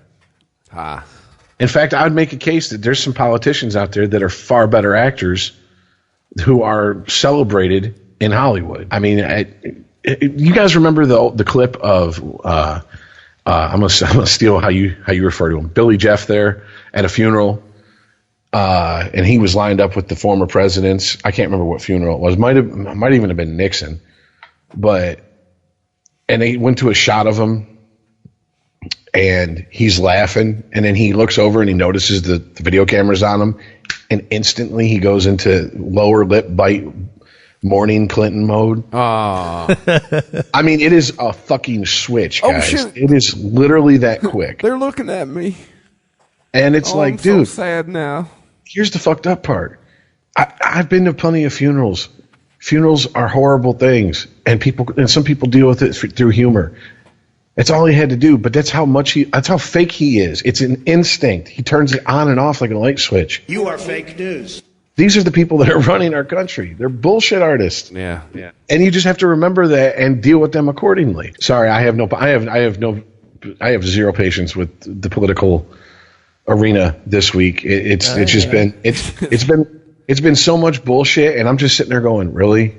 We're not going to talk about this. We're going to focus on this, and we're going to talk about. And I'm not talking about us. I'm talking about even the media, even in how shit's reported. Yeah. NPR released 3 articles I read in the last 4 days that said impeachment of Donald Trump is like highly unlikely. I believe one of the articles even put the percentage around 85-90% unlikely with the Republican Congress. And I'm like, okay, are you planting the seeds, or is this what these fucking people really think who wrote these articles? Well, they're reporting facts as they stand right now.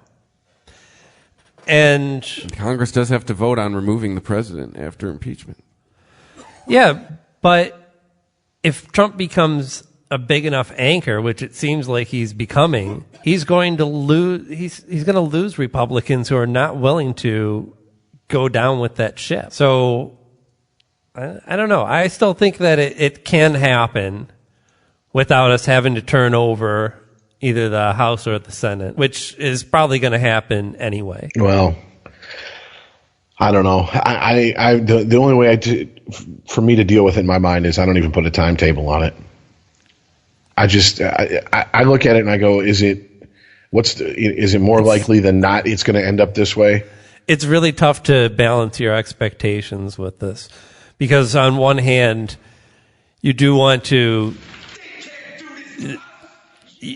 from history that these things take time.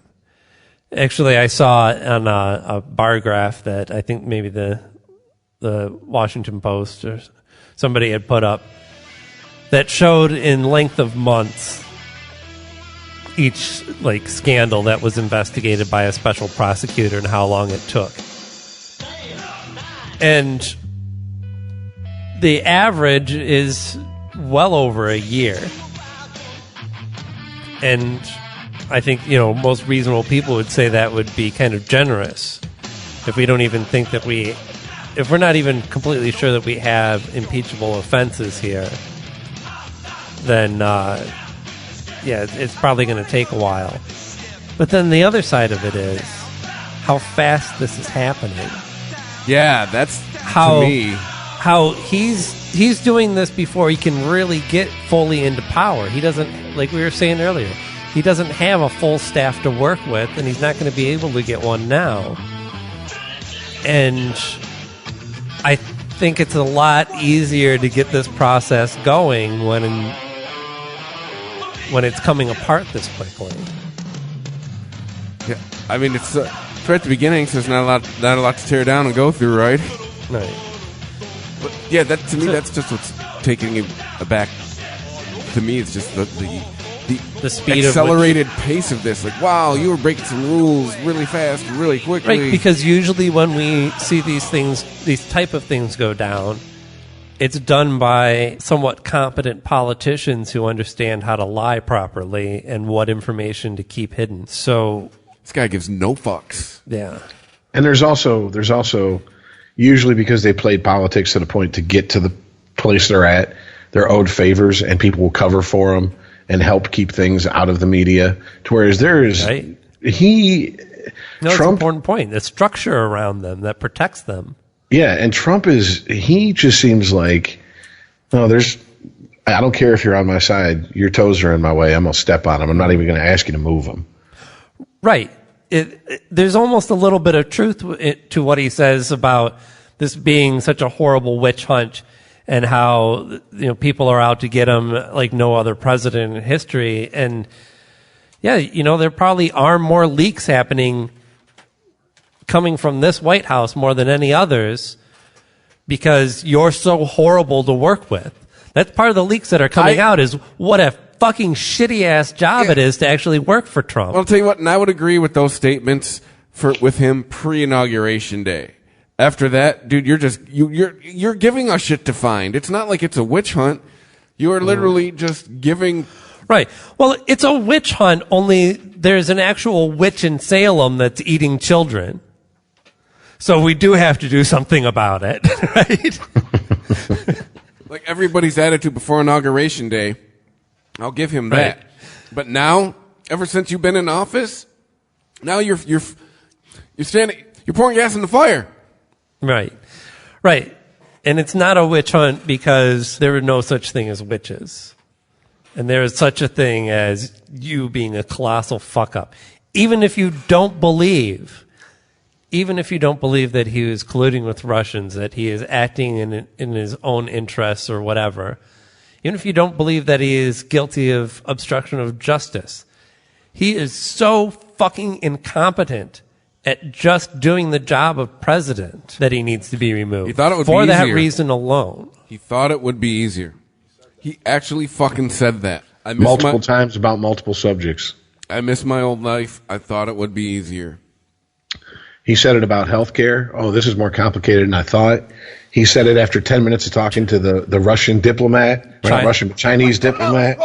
Right. The whole North Korea, South Korea thing, the whole China and Taiwan thing. It's like, well, this is all way more complicated than I thought. What? Which means, you know what happened is that Chinese diplomat walked in there, sat down with him, dispensed with the pleasantries, and for 10 minutes dropped knowledge on his ass to the point where he was like, oh, fuck. Yeah, maybe Trump tried to order the happy family. He probably had a couple questions to feel him out with, and then when he realized that this man truly did know absolutely nothing, then he fed him his own agenda. And that's one of the major reasons why he's not fit for the presidency, because he can be so easily manipulated by foreign powers. Not directly taking money from Putin and doing his master's bidding, but literally just being so naive that he can be manipulated into whatever action or policy any foreign power wants him to have. Exactly. And to people who think that he's Putin's puppet, Putin is the type of person who's in power who doesn't want a puppet. He wants to be able to pull the strings and have the strings pulled for him. He doesn't want them in his pocket. He wants them to where it's just like, hey, there's plausible deniability here. There's a few degrees of separation between him and me. And like you said, world powers are starting to be like the ones who aren't like, God, really, guys, Trump, that's who you voted for. We really don't like him. The ones who are shrewd, the ones who are just out to fucking manipulate him are just doing exactly what you said. Hey, this guy's an idiot. Let's just fucking roll with it. Right. I bet you there's some world leaders out there that are doing the, no, please, Mr. Trump, don't throw me in the briar patch. Yeah, exactly. Maybe South Korea is doing that. Like, no, please don't put missiles in our country. Yeah, it's quite the amazing shit show. Well, this next 9 days is going to be really interesting. We're going to see Trump traveling the world, meeting world leaders, saying ridiculous shit, having next to no White House staff to filter his message, tweeting like crazy most likely, and having no direct control over the shitstorm that is going on in his own country. We're going to see him truly exposed this week. That's my prediction. And hopefully not a dick pic. Accidentally tweets. He's trying to send to some chick he met at an Italian deli. Have you seen the picture that is supposedly him standing naked, getting the spray tan? Yes. I mean, you would see his junk if it wasn't covered up by his own stomach. But yeah, he does have small hands. Astute observation. Fuck is this? It's been around the world. Puffy and Biggie. I don't know that one. No, I was Mace because he sounds like he's fucking got a mouthful of Novocaine. It's true. Mace was mumbling before mumbling was the thing. No, seriously, I think Puffy was like, okay, Biggie's dead, and you ain't fat, so we're going to shoot you up with Novocaine so you get that slur in your voice. I didn't know anybody sampled Let's Dance. I don't think I've ever heard that before. Yeah, I think that was the -- hit, actually. At least top fiver. Well, what else do we want to talk about? Should we get to Chris Cornell's passing? Yeah. Wow. It's a big elephant. The big musical elephant in the room. Sucks. I actually was listening to Sirius today at work. Yeah. And one of the channels had all of his stuff that he had performed with Sirius. And it was an acoustic set that I hadn't heard. And they interviewed him. David Fick from Rolling Stone interviewed him in between songs. Just him, a guy on guitar and a mandolin and a viola player. And they were talking to him about his influences. And one of the things that now with what has happened, I listened to it and I was like, wow, he's talking a lot about guys like Nick Drake being a huge influence to him, and how Nick Drake was, most of his music was like melancholy at best and depressing, I guess at worst, if that's the way you want to look at it, and how it spoke to him and stuff, and how so many of his songs are based out of depression. Pretty noose, I mean, I'm sure a lot of people thought it was a metaphor for something. Apparently, no, it was. A noose was looking like a good idea at the time to him when he wrote that song. Well, that's interesting, though, because there's a statement from the family today that said that asked everybody to please reserve judgment in what actually happened to him until they get the toxicology report back from the coroner's office. Well, he did have a prescription for Ativan, and he said he had taken a couple extra to his wife. And when he talked to her before he, I haven't just hyped you up. I haven't. No, Ativan is a anti-anxiety drug. You're thinking Adderall. Oh, yeah. I wanted to ask you guys because I've heard conflicting things about how he was found. He was in the bathtub with something around his neck. According to the Detroit News article I read, he talked to his wife. He kept saying, I'm just tired. He was slurring his words. And then he got off the phone abruptly. She called his bodyguard, who was 2 doors down at the MGM Grand, I believe it was. He had a key to Chris's room, went to the door, opened the door, but it was latched. So he kicked the door open, and the bathroom door was latched. So he kicked that open. And when he found him, he had a red, almost like what you would hang a key, like a key or a picture ID from. Bungee, like a lanyard? Yeah. But this was like from the police report. That's what he said it appeared to be. So he automatically called the hotel, said, I need a nurse up here. He started CPR. The nurse started CPR. The doctor showed up. tried CPR, and at 1:30 pronounced him dead. And so that's from the police report, according to the Detroit News. That's from the horse's mouth. And then they said when they contacted his wife to let her know what had happened, she informed them that he has indeed had a history of drug abuse and that he had a prescription for Ativan. And that's when she said that he had taken a couple extra. Now, the interesting part is I went back and watched some footage from his show, his last show here in Detroit. And it's, I wouldn't say professionally shot, but it's not someone holding up a cell phone cam. Yeah. He is behind on his vocals. He's slurring. He's very lethargic on stage. This is it. I'm just reporting what I saw. Anyway, if you go on the internet, you can look it up. If you want to see it bad enough, you can find it easily. It's not like it's a beheading video. You have to go to some crazy site to look at. Right. So, well, I saw the set list and I was like, I wish I saw that show. Yeah, no shit, dude. Slaves and bulldozers. They pulled that out. Right? I was like, God damn, dude. Yeah. And then the clip I saw, they went from Room 1,000 Years Wide. I think it's a Room 1,000 Years Wide, where he's like, the devil says, the cow says. Yeah. They did that intro right into Spoon Man, and I was like, oh my God, they're going to play Room 1,000 Years Wide. And Spoon. Well, at least I got to hear a little bit of it. So, but yeah, they pulled out some shit that I would not think they would be playing. Like, I was shocked. And the band was solid. I mean, everything except, like I said, to me it just sounded like he was if this hadn't happened and I saw it, I'd say it sounded like he was tired. Like just the way he sang. Why's it got to be in Detroit, man? Well, it was so way to have another shitty place in history, Detroit. It was kind of weird. It's not Detroit's fault. Just it's Wednesday at work, right before we were all getting ready to leave. One of the guys was looking at his computer and he's like, "Oh shit, Soundgarden's here tonight.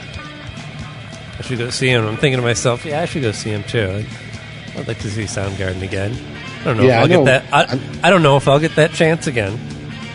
Yeah, I know, right? But I know quite a few people who went and saw it. So that's the one thing. It happened in Detroit. I've talked to people and heard from people who were there. So it's the one Seattle band I got to see the original Coronation during the original run. Whatever. But I did. Yeah, I saw them in '97 at the Palace. And they were on tour for Down on the Upside. 6 months later, they were broken up. Week before my birthday. Thanks a lot. I saw them still touring for Bad Motorfinger at Lollapalooza. All right, you win the hipster battle. You saw them first. I did. Yeah, I mean, I was definitely into. I wasn't into them from a super early age. I remember, I started getting into alternative music before the grunge scene hit, and I was familiar with mostly what was the big song off of their SST record? Is it Arms Wide Open? Love Across, or shit. Off was that not the title of it? Was it just Love All Over? The lyrics? Hold on. It's Louder Than Love. Louder Than that was the no. Yeah, that was the first one. Then Ultra Mega OK. Screaming Life, Ultra Mega OK. No. I'm just trying to think of the song, not the album. But anyway, I had heard stuff by them, I guess is my point. I wasn't like a big fan, but knowing alternative music, I was really into bands like Dinosaur Jr. and Sonic Youth and stuff like that anyway. So they were kind of on my radar, but then when I heard Bad Motorfinger, it was kind of one of those eye-opening records where maybe I had kind of written them off as maybe a little too metal because I had come from that. I went from in a short span, went from like a preteen metalhead to a little bit of classic rock burnout to alternative kid. So maybe there's part of the Soundgarden sound that I was resisting, but then when I heard this album, much like when I heard Alice in Chains for the first time,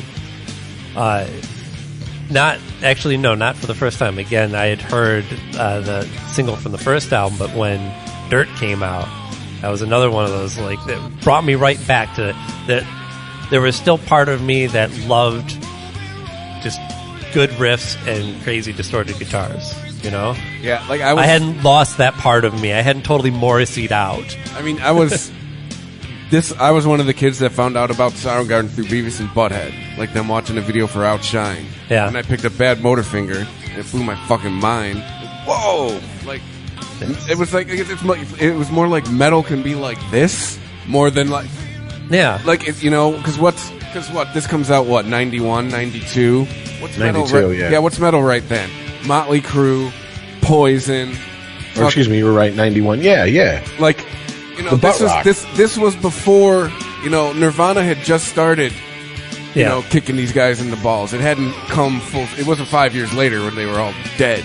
Yeah. Well, big flaming pile of Aquaman. What's funny is that me growing up, I worked at a guitar shop when I was like 14. It was like around 91, and a lot of the guitar players that come in were into the fucking hair metal, butt rock type shit.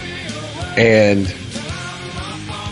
the Soundgarden came up in discussion one day, and like half of the guys who were the hair metal guys hated them, and the other half loved them. And the one thing that I guess stuck out in my mind was that on Louder Than Love, they had a song called Big Dumb Sex. Yeah.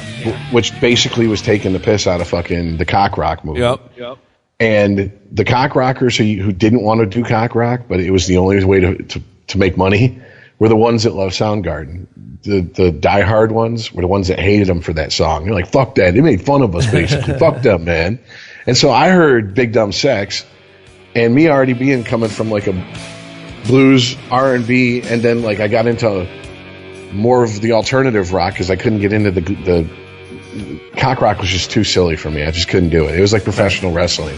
It's like, that's for kids. Yeah, but I was a kid, in my defense. Well, I mean, don't get me wrong. There's still some I like. I mean, I think the most cock rocky album I owned was Appetite for Destruction. So that doesn't count. That's just rock. I'm in that club. I had Dr. Feelgood. Yeah, I had that one. But yeah, I remember hearing Big Dumb Sex, and then I think Outshine was the first single off Bad Motorfinger, or was it Jesus Christ Pose? I heard Pose. I heard one of them. Really? First time I heard Jesus Christ Pose, I was like, this is the heaviest song I've ever heard in my life. Yes, right? No, it was. I thought they did. Or did they release Outshined and then Rusty Cage? I don't think Jesus Christ Pose. Rusty Cage was in 92 because I remember when that video got the premiere treatment on MTV. It was a big deal because of Outshined that had been out already. Right. Yeah, so that's what I'm saying. It was their second single was Rusty Cage off that album, wasn't it? Or did they release Jesus Christ Pose as a single? I think it was a radio single only because I don't even remember a video for it. Oh, there's a video for it. I just found out about it 2 or 3 years ago. I was like, whoa, shit, there's a video for this song? But yeah, I remember hearing it on the radio. It was either 89X or 98.7. And I was like, holy shit, this is crazy. This is great. Like, I loved it. Mm-hmm. And same thing with Alice in Chains. It was the hair metal guys were split down the middle about Alice in Chains. They're like, they either loved it or they didn't. And these guys rock, but why do they got to do this weird shit? Yeah, one of the things that was said was, where's your song about cars? Where's your song about girls? I was talking to one of the guys who played in Seduce at the time, and he goes, wait, which one? Where's the song about rocking and fucking? Smiles. That was the nickname that we always called him at the guitar shop, Smiles. Smiles? He looked like Nuno Betancourt. Okay. From Extreme. So I worked with, what was his name? Dave, guitar player. Anyway, moving on. But yeah, and the subject of Soundgarden, Alice in Chains come up, and I was like, I like that. And he's like, you like that stuff? He goes, I bet you like Driving and Crying too. I'm like, yeah, I like the one song I've heard. He goes, what's with this artsy fartsy alternative shit with you? And I was like, it's rock, dude. It's better than that bullshit that fucking you're playing. I know, right? I mean, I didn't say that. I was a 14-year-old kid. He just slapped the shit out of me. But and on top of it, I was at work. That was part of the magic of their appeal, the ability to cross over, to expand their audience without completely selling out. And Yeah, I mean, we just described coming at that band from different directions. And, Well, really, if you really look at it, it was them, bands like Green River and Mother Love Bone until Andrew Wood died, Mudhoney, who really were the first wave of so-called grunge, whatever the fuck they wanted to label it, coming out of Seattle. Well, they were in Mark Arm and the other guy, I forget his name, were in Green River too. Yeah. Like Green River was first. Everyone was in Green River. I remember reading an article about the genealogy of the Seattle scene. Everybody was in fucking Green River. Oh, it was because it was such a different scene from L.A. and San Francisco. It was real incestuous. Everybody had played with everybody. Have you heard Chris Cornell's interview with what's his name? WTF podcast? Mark Maron. Mark Maron? Yeah, not. He posted it that day. No intro or anything. Just like, fuck, this happened. Okay, here's my interview with Chris Cornell. And yeah, it's a great interview. I'd heard it at the time because it was, I don't know, maybe 2-3 years ago now. I forget what year it was recorded in. Maybe it was 2014. But it's a great interview, and he talks a lot about the history of the band and how one thing is like people's reactions to them, especially early on. That he said the guys from the Screaming Trees came out initially to make fun of his band because of the name Soundgarden, and then turned out they actually rocked. So the basic reaction from the scene in Seattle at the time was, we came out because your name was gay. It turns out you're like Led Zeppelin, but in a good way. Without all the fucking Tolkien references and hobbits and shit. That's true.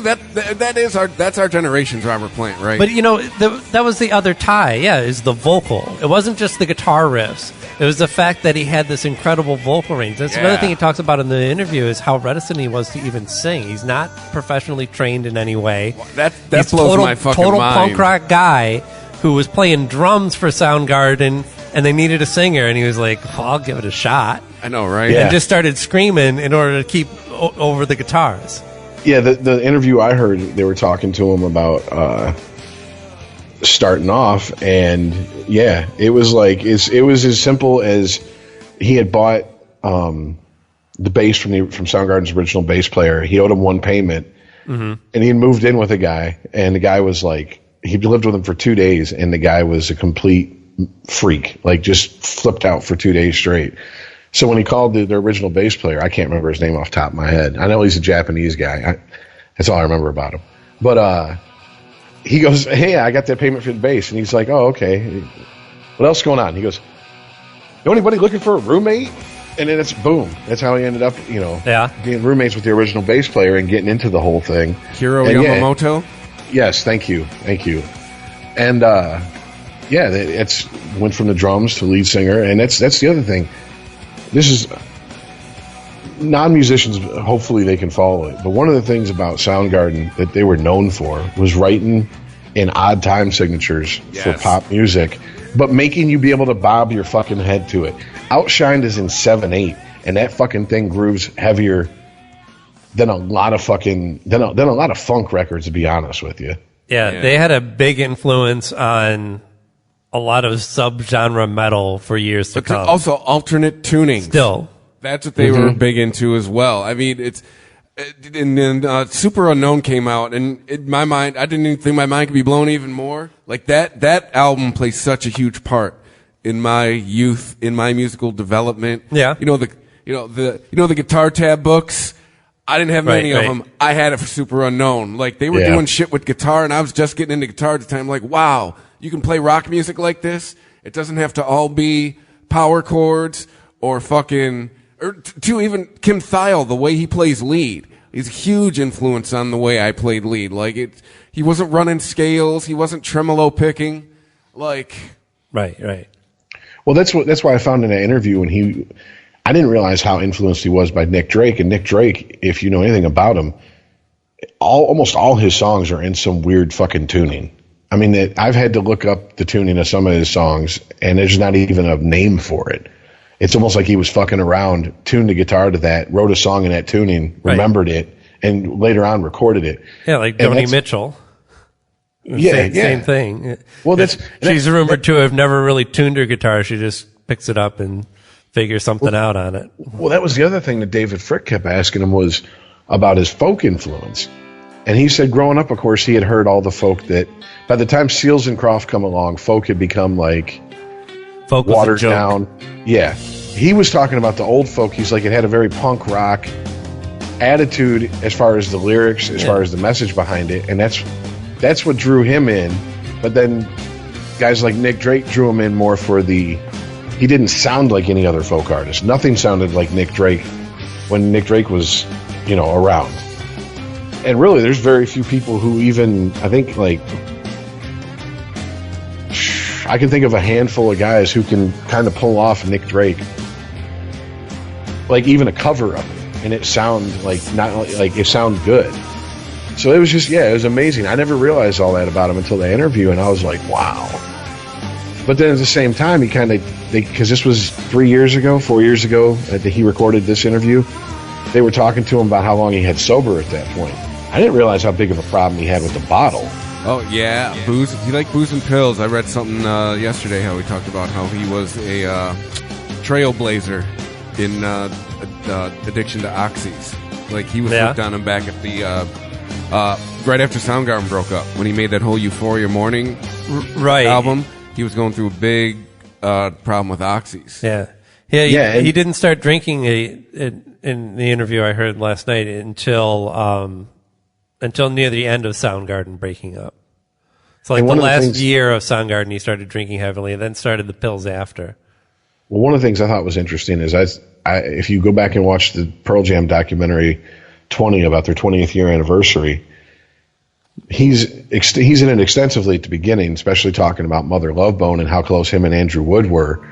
And after seeing how shook up he was 25 years down the road after Andrew Wood had died, talking about it, and that he had done it because of his drug addiction, I would never have thought that he had as big a problems with addiction as he had. It seemed like that had scared him, not straight, but to where he never fucked around. Like maybe drinking.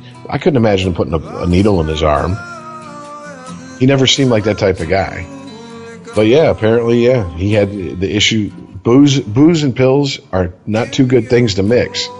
Right. And that's why I'm kind of waiting for the toxicology report, like his family said, because if he was drunk and then he took Ativan's something they give you to come off of. One of the juices is when you're coming off of a drunk bender and you've already had the DTs before, the seizures and all that stuff. That's to ease your withdrawal symptoms. Right. So if he was drinking and taking it, you're not supposed to do that, especially drink heavy. But if I understand the situation with it so far is that he didn't hang himself, right? He overdosed on something, and it's whether it was intentional or not. Well, guys, is that how you understand it? No, not really. Didn't the medical examiner say it was? He called it a suicide. Now, here's my thing. Here's the 500-pound elephant in the room. Well, yeah, but that's what the family is asking us to reserve judgment for, as to whether it was a suicide or not. So we know it was an overdose. He didn't strangle or like. No, we don't know it's an overdose. They haven't done the toxicology report yet. That article I was quoting from Detroit News was going by was the police report and what his wife said he had told her. He took a few extra Ativan tonight, which shouldn't. Look, if you are in the hospital and you're recovering, and for whatever reason you're thrashing around a lot, but you're still not conscious, they snow you on Ativan so you don't move around and rip open stitches and stuff. Ativan would have knocked him out.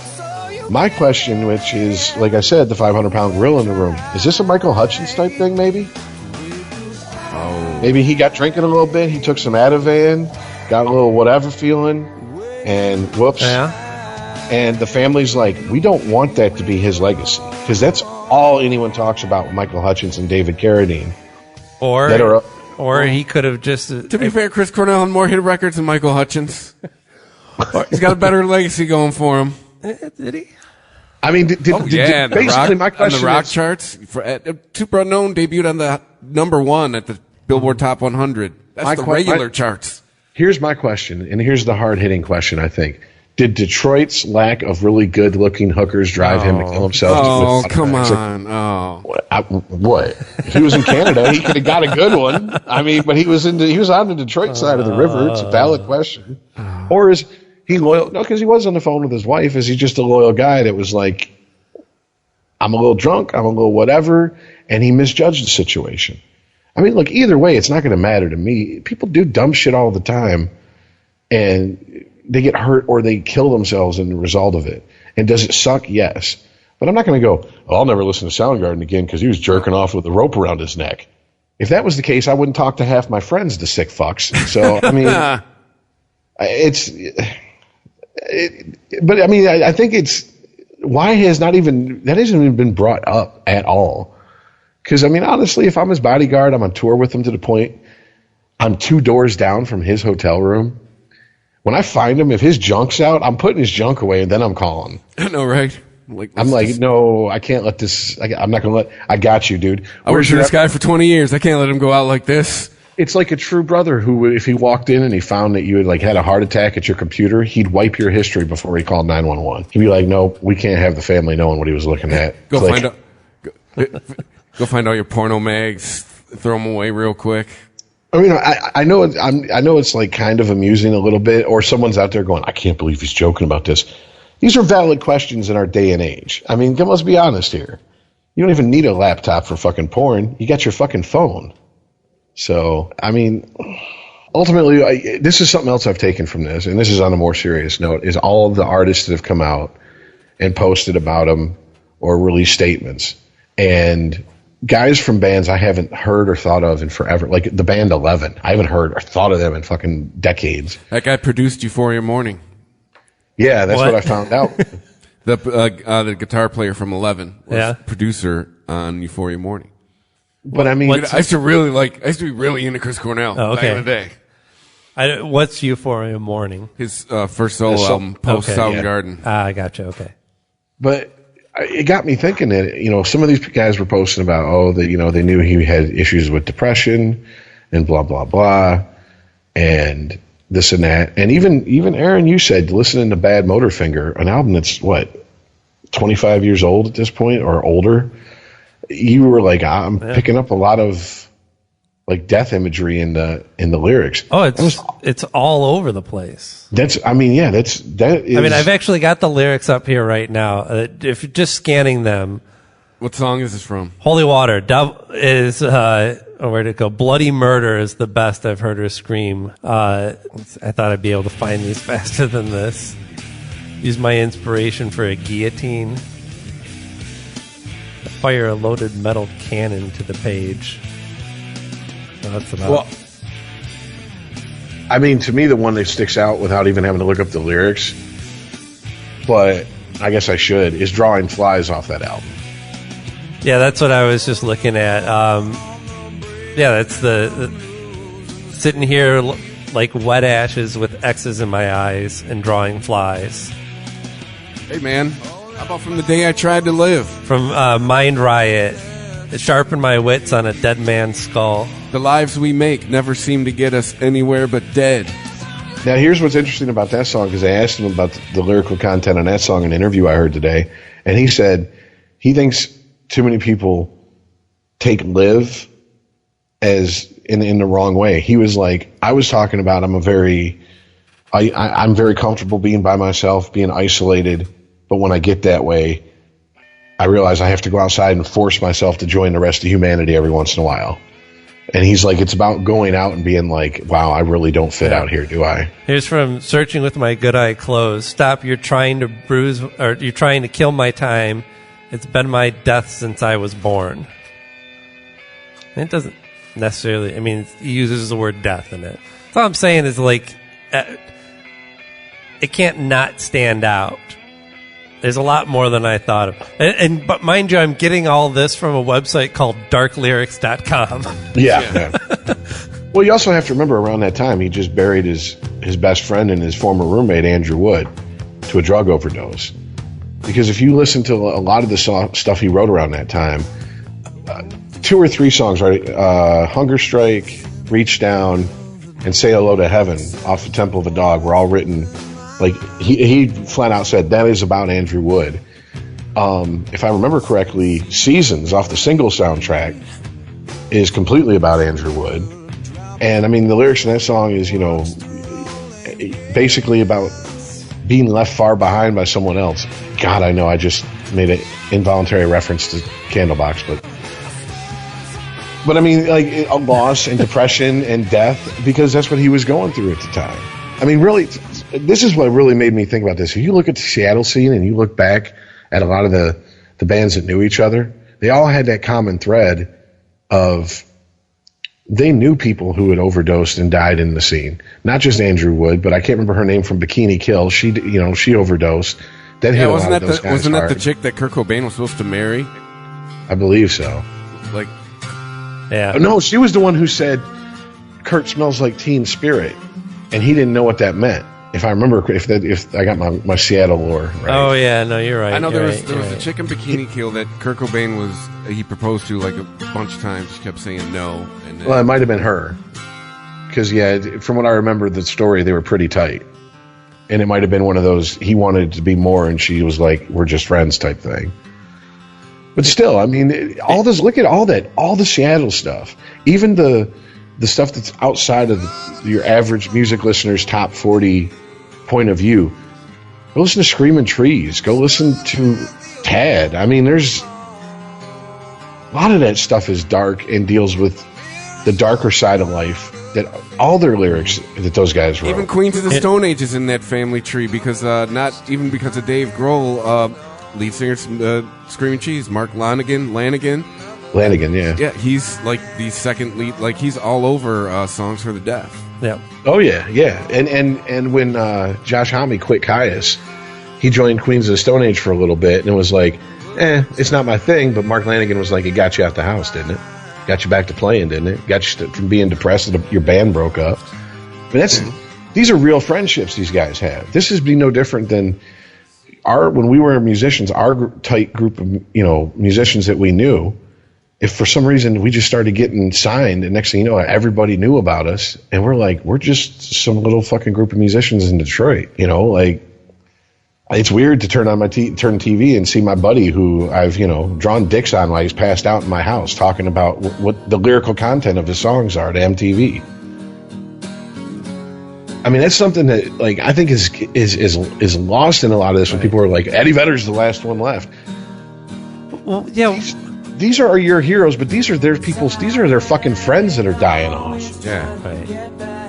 Eddie, if you know anything about history of Pearl Jam, Eddie Vedder's the guy that I think the record label found from California. What now? Eddie Vedder. Yeah, and he's the guy Alice they in found from Chains are California. guys from the suburbs.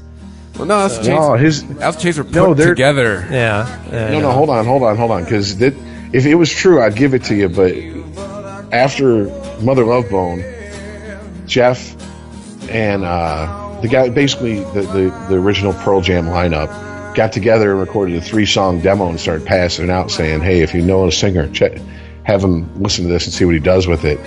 And they got one from him, and he was living in San Diego, and he turned 3 songs into a 3-song trilogy with a story running through them. And they said, "We got to fly this guy up here." And the first thing he did when he got off the plane was, "Let's go to the rehearsal studio," and they just started jamming. I've never heard anything about being put there by a record label. Oh, yeah, to me it was a record label. But yeah, I just know he wasn't in the scene. He was a guy that was found from California. So that's how they found him. Yeah, well, I put my record Well, label. if they were searching for a Caught singer, in wild and reckless speculation. if they were searching for a singer and they had a record label backing them at the time, it only makes sense that the record label would be part of that search. But Doesn't necessarily mean manufactured. I get you. Yeah, the record label for Mother Love Bone, they released their EP and their first album, and then that was it. They had no record label at that time, because I remember watching a documentary about it, and Stone was like, "I didn't even touch my guitar. I thought, okay, my rock star dream's over. Time to get a real job." I mean, so it's just it's there's that, and then they all know each other, and there's also I started thinking about the state of music in the 90s versus since then. That's the last great rock movement, man. I don't think we're ever going to see another one like that because the industry's changed too much too. Yeah. Not only that, but it was the 90s period. Think of all of the eclectic types of music that were on the charts through the 90s. Super Unknown debuted at #1 on the regular Billboard 200. That shit don't happen. There ain't a rock album coming out that's debuting on the Billboard 200 now. It's gonna be rap. It's gonna be country. It's gonna be hip hop. It's gonna be R&B. Rock is now been relegated to its own fucking charts. But I guess it's just you could turn on MTV and see all those types of music throughout the day. Now, they may have packaged them in shows like Yo MTV Raps or Headbangers Ball, but you could see all those different types of music and hear them. And now it's just not like that in the charts. And the charts reflected it back then. It's not like that now. Now it's just the shit if you hear it on the radio, you know that the record company, they pushed it. Oh, it's the new Katy Perry single, and it's going to be in some movie. Formats are too segmented now, too. That's the thing. 20 years ago, it was starting, but radio wasn't as formatted and segmented as it is now. You would still get... I mean, how did Eminem come up? I mean, part of his lore is a rock station in Detroit added him to their playlist. You know what I'm saying? Like... Same thing with... I know they're a joke. How many DJs have the freedom to add anything to the playlist? They don't. Anymore? I was in it. They don't. And you get someone calls up and yells at you, and you get your job threatened. Now, I was the guy. Now, I had worked my way into being the guy who controlled the music. But that's another story for another day. Well, even the Homeboys show, or whatever they called it, the local music shows, I know a guy who used to do the local music shows. He had bands he loved. And he would take them and bring them in, and he goes, I could get a decent amount through, but there were certain ones that are like, we're not playing them. And why? They don't fit our demographic. He's like, it's 89X. You play a Beastie Boys song into a Metallica song, into a Nine Inch Nails song, into an Eminem song. Violent Femme song. Yeah. Like, what are you talking about? What are you talking about? It's not going to fit our demographic. And they were just like very adamant. No, sorry. I mean, and this is a show that supposedly, at least they present it this way to the public, that the DJs that host this show have full autonomy to put on whoever they want. They don't. I used to listen to that station before it was 89X, and they actually did have full autonomy to just go. They would play a crazy mixture of all different genre of music, and then be like, "Oh, you know what we're gonna do today? I'm gonna do 8 songs by The Cure in the row. These are all my favorite B-sides by The Cure." The first time I heard the Humpty Dance was on 89X. Really? Yeah, that's the kind of party it used to be at 89X. Yeah, they would play like De La Soul or PM Dawn, shit like that. Yeah, and then I mean, songs playing right now, like Smells Like Teen Spirit gets a lot of credit for changing rock music. I mean, around here, I posted about this on social media. Radio stations were tweaking their formats to be able to play this fucking song. Yeah, like they were going hot AC or whatever they needed to do, or adult alternative, like you know, stations out of the 1834 demo were trying to figure out excuses on how to play this song. Like, oh man. The classic rock station in Florida I listened to when I was down there in the early mid-90s, whatever. They went from when I got there, it was Molly Hatchet, Leonard Skinner, your stereotypical Florida classic rock with heavy leaning towards southern rock station, to playing, like you said, yeah, they played all that stuff, but then they were playing Soundgarden, Collective Soul. You know, I mean, like they were, and like that ain't classic rock. That shit's like 5 years old, you know? And it just got me thinking about it, and I'm like, God, I kind of miss that. I kind of miss those days. I know this is some old get off my lawn shit, but to be able to turn on the radio and find something new that's halfway decent, that's not, wow, that's like a diamond in the rough. Is like, Chris Cornell the greatest rock voice of our generation? Yeah.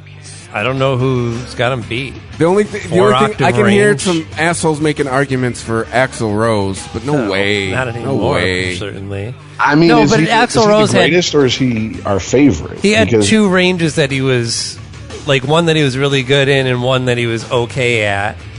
And he didn't tend to stray from either one those either too two, much. yeah. He either do the song in one range or the other, or do backing vocals in the lower range.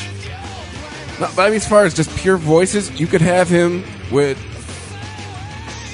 crunchy guitars and big drums behind him, or you could just give him an acoustic guitar, and you get good performance every time. It just is a talent, too. I mean, just as far as I said, rock voices, because, I mean, trust me, you say voices, a whole bunch of other people come into play. There's rock voices, I mean, from our generation, who beats them? I mean, nobody. I don't know who they are. My world, it goes Chris Cornell, Lane Staley, Maynard James Keenan. Oh, yeah? In the rock world. Right. From a technical standpoint, I mean, I'd say, yeah, probably, which is ironic considering that he said he had never had any technical training as far as voice training. I mean, definitely, you have to put him. If he's not at the top, he's knocking on the door. And anyone who'd put someone above him based on his technical ability and his range would have to really make a case for it. For me to buy and if into it. you want to put him, older people, you want to put him up against Robert Plant. Let's look at Chris Cornell performing at 52 and Robert Plant performing at 52. Chris Cornell wins that battle. Yeah. Yeah, I remember that Robert Plant solo album, Now and Zen. I saw Page not that good. I saw Page and Plant when they went on that reunion tour in '95, and they had to play everything in different tunings because Plant's voice couldn't get up in those registers like they did back in the 20 years earlier. Yeah. Well, I'm sorry. Go ahead, Aaron. Well, I just wanted to bring up because this whole the death of Chris Cornell has been almost surreal for me, kind of as an experience, because like a lot of that I've talked about today, a lot of this goes back to high school for me, and yeah.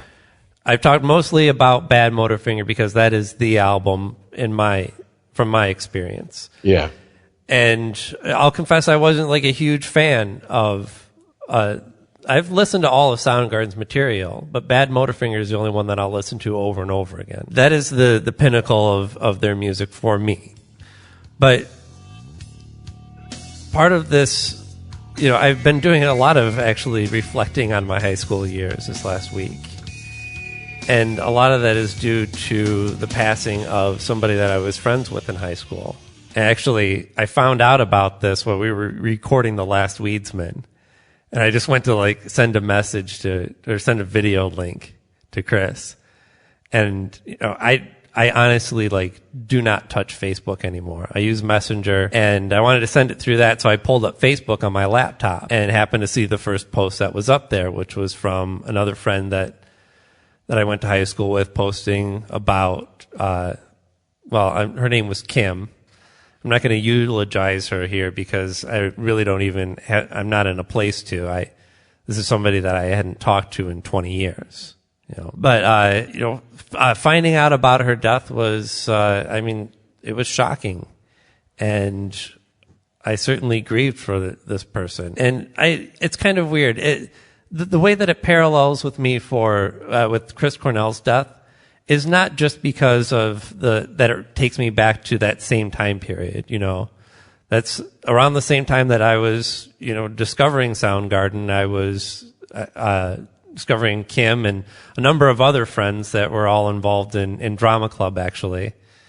That was part of my expansion in high school of really everything, of just what life could be and friends could be. When you find that group that you actually really connect with. And, at the same time that I'm finding out about all different kinds of music.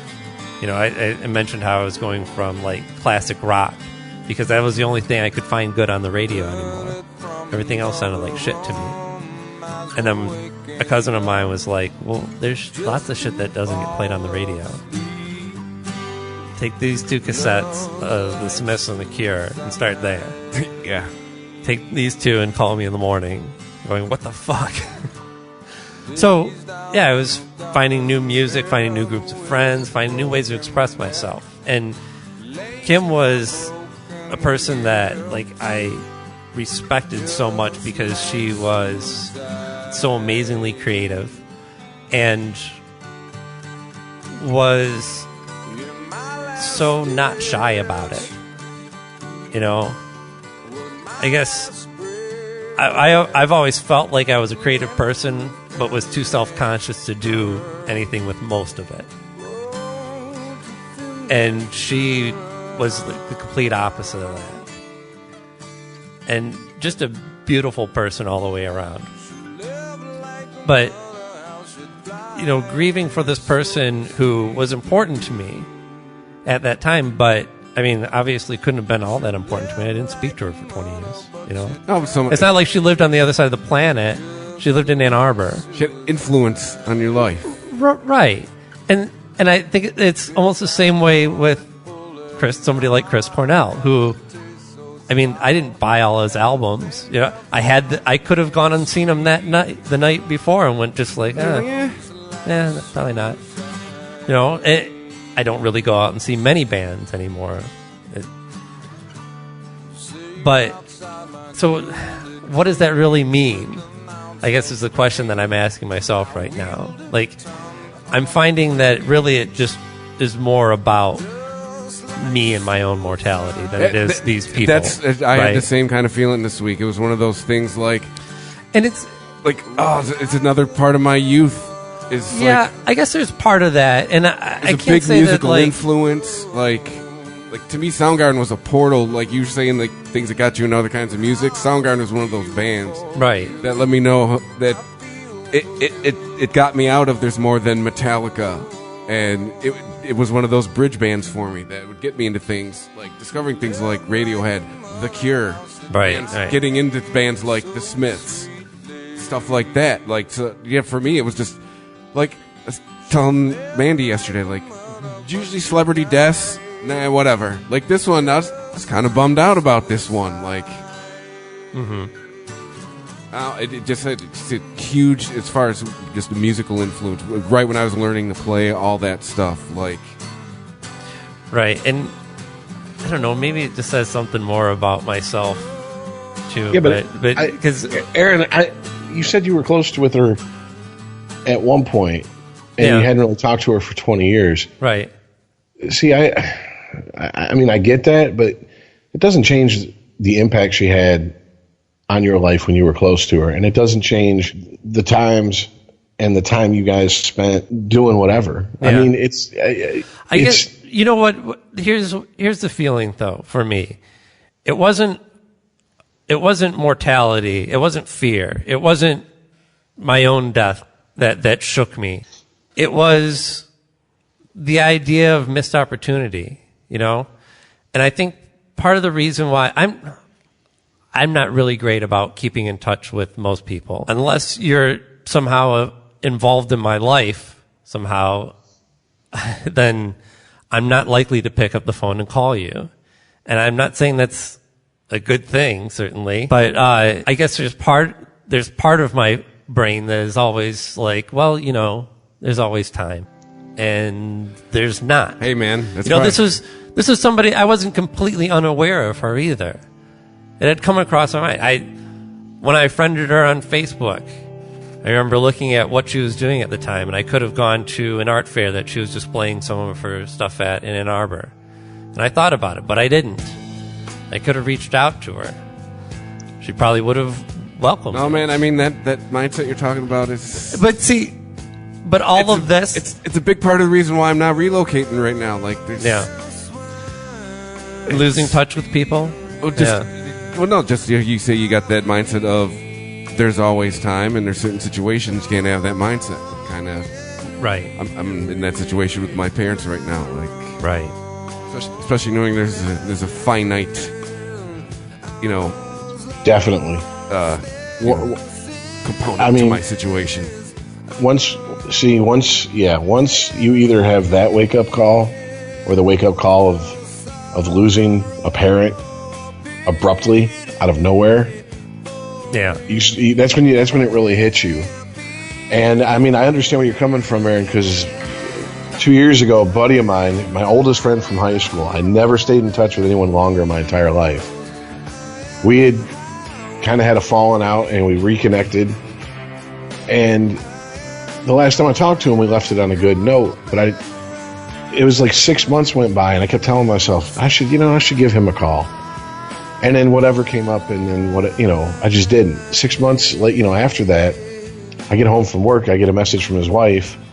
Yeah, he died he died earlier today. And I'm like, what? And the one thing I kept saying, and I always think of when I think of him, is the biggest lie I tell myself is that there's always time. And it isn't. And the thing that I think a lot of people don't get is that when we're all on our deathbeds, if we're unlucky enough not to just go peacefully in our sleep or some other wonderful way, supposedly, we're not going to be wishing for bigger house, more money, better cars. You're going to want your time back, because that's the one thing you can't buy. At the end of your life, you'd be willing to trade more of your life to get more time. That's how precious that is. And Mandy's brought that up a bunch of times. Is part of when she had to get her, I think her psychology degree. She got to talk to people in kind of shitty situations. And one of the things that you're always told is people on their deathbed. That's the one thing they always talk. That's the only regret. It's never, I wish I did this or that. It's the same thing everybody has in common. I didn't see France. I wish I had more time. And I'll tell you something. It's funny. I mean, it's not funny. Haha. It's kind of strange you brought this up, because I was thinking earlier today. Ultimately, what I'm taking from what the Chris Cornell situation is that everybody always thinks there's going to be more time, and even the fellow musicians who posted tributes to him or open letters or whatever you want to call it, they all kept saying the same thing. And to me, it's like, for our generation at least, if you cared about the man, if you didn't, whatever, maybe we need to take this as a kick in the ass. Because guys, when our parents go, we're the old guard.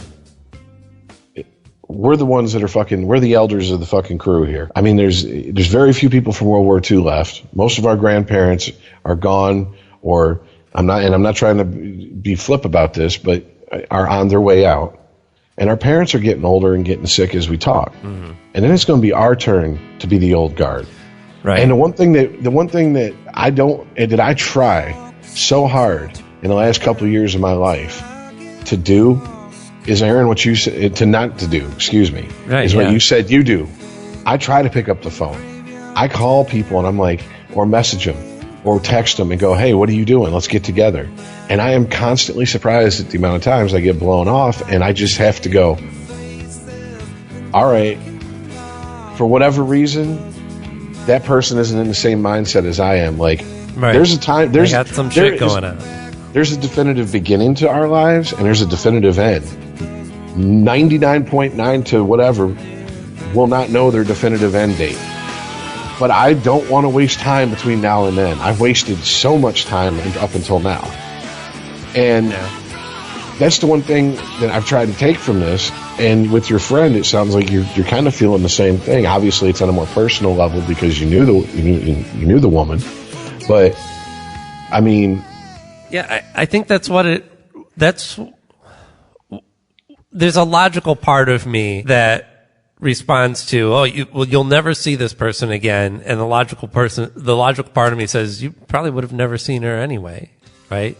Like, again, you did not keep in contact with her for 20 years. You probably would have went the rest of your life doing that. So what does it mean losing this person? And I guess the only answer I have to that is this is the first person who I made what I feel like a real personal connection with that is not on this earth anymore, right? I've been to funerals before. I've lost relatives before, I loved my grandpa. I loved my grandma. I don't know that I had a connection that anybody would have with a close relative like that. But did I ever pour my heart out to these people?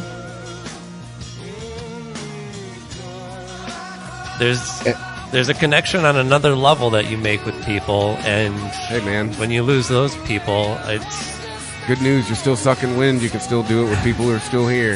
Yeah. Well, that's the other fear that looms over me, though, because there's, well, at least one person. There's people. Let's say there's people that I have definitely snubbed, and maybe even owe an apology to, that I will lose that opportunity. And one of them I may already have, frankly. Right. The first person that I ever really loved, my first real girlfriend, is made it clear that she does not want to talk to me anymore. Now, to be fair, this is a few years or more after I made it quite clear that I did not want to talk to her anymore. So it's not like she just pulled this idea out of thin air, but this person is also unstable and off the grid. You know, they could have passed already, and I have no idea.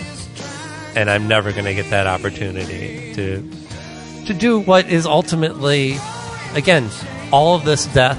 It's not about the people. That's why I said I don't want to mention Kim's full name. I don't want to try and eulogize her, because this is about me.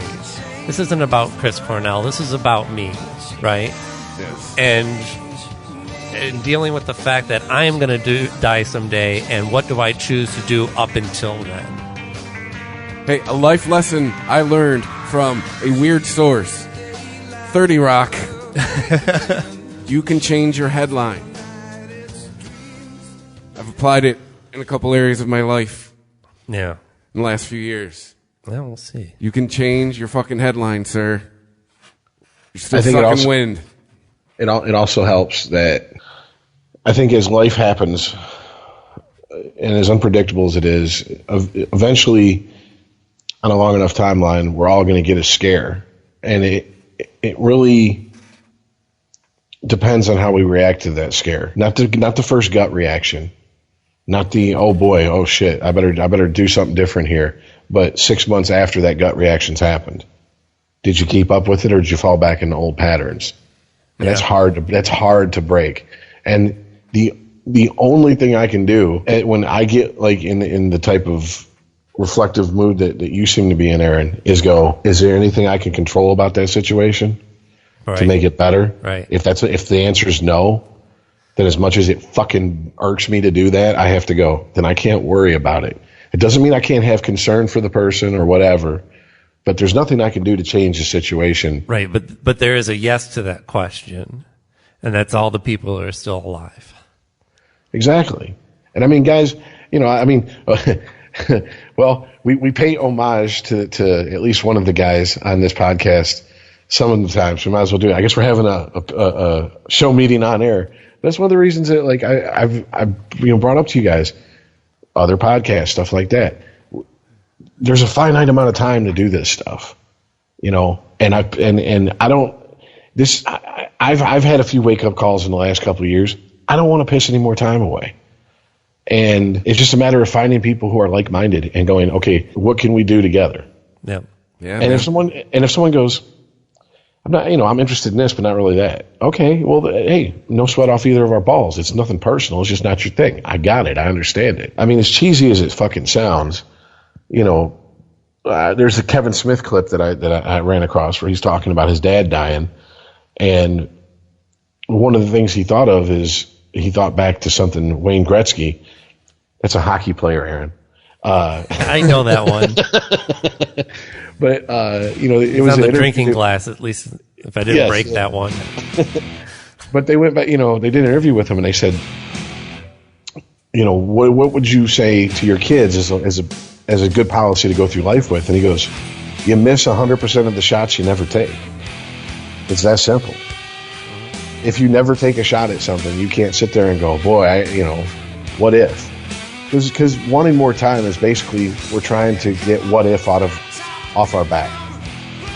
When we say, oh, I wish I had more time, what we're really saying is I should have done the thing that took what if out of the equation. Yeah. Well, Rich, I wish I had more time tonight.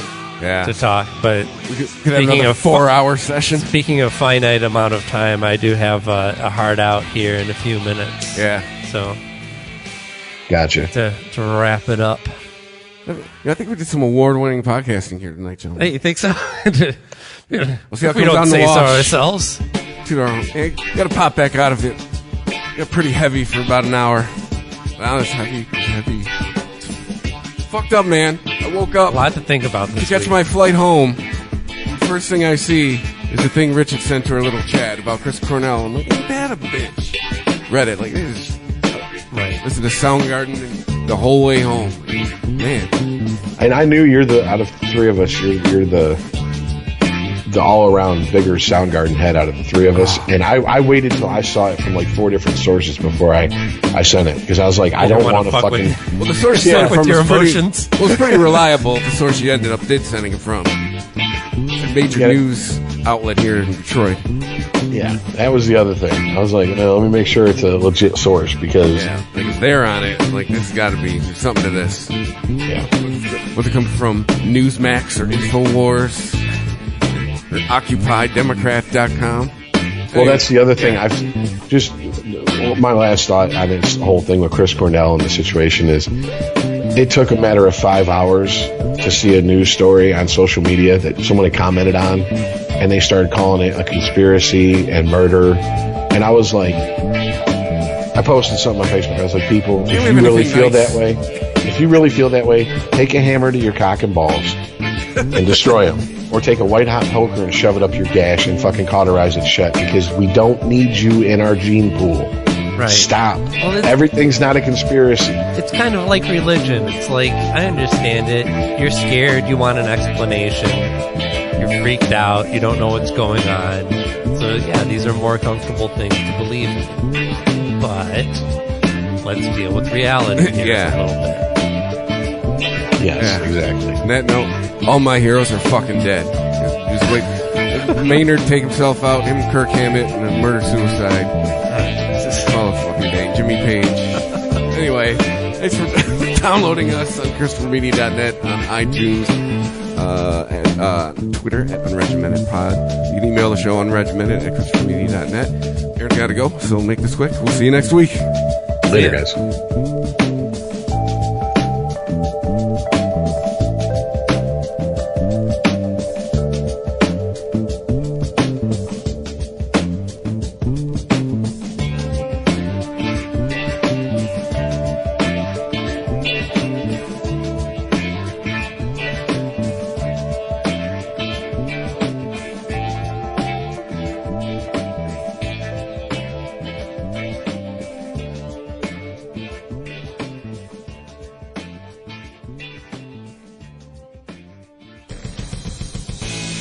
If you like this show, please tell a friend.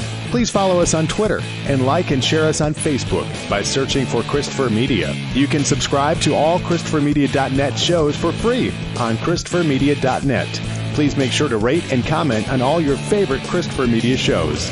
Thank you in advance for supporting Christopher Media by clicking on the PayPal button and by clicking through to all the sponsors who support ChristopherMedia.net. Thank you for visiting ChristopherMedia.net, and thank you for listening. Thank you for visiting ChristopherMedia.net. The sweet aromas of the apple fritter, cinnamon roll, and blueberry muffin are hard to resist. So making it home without reaching in your McDonald's bag is no easy task.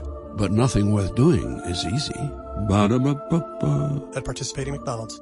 Hey, it's your home, and I need to ask you a few favors. In the kitchen, there's a spider stuck between the window and the screen, and I know it's dead, and technically it's outside, but it's still freaking me out. Can you flick it out or something? Also, just to save some money, and it's super easy, could you bundle your home and car insurance with Geico? Last thing, could you take the holiday decorations down? Yeah, I'm one of those. Geico. For bundling made easy, go to geico.com today.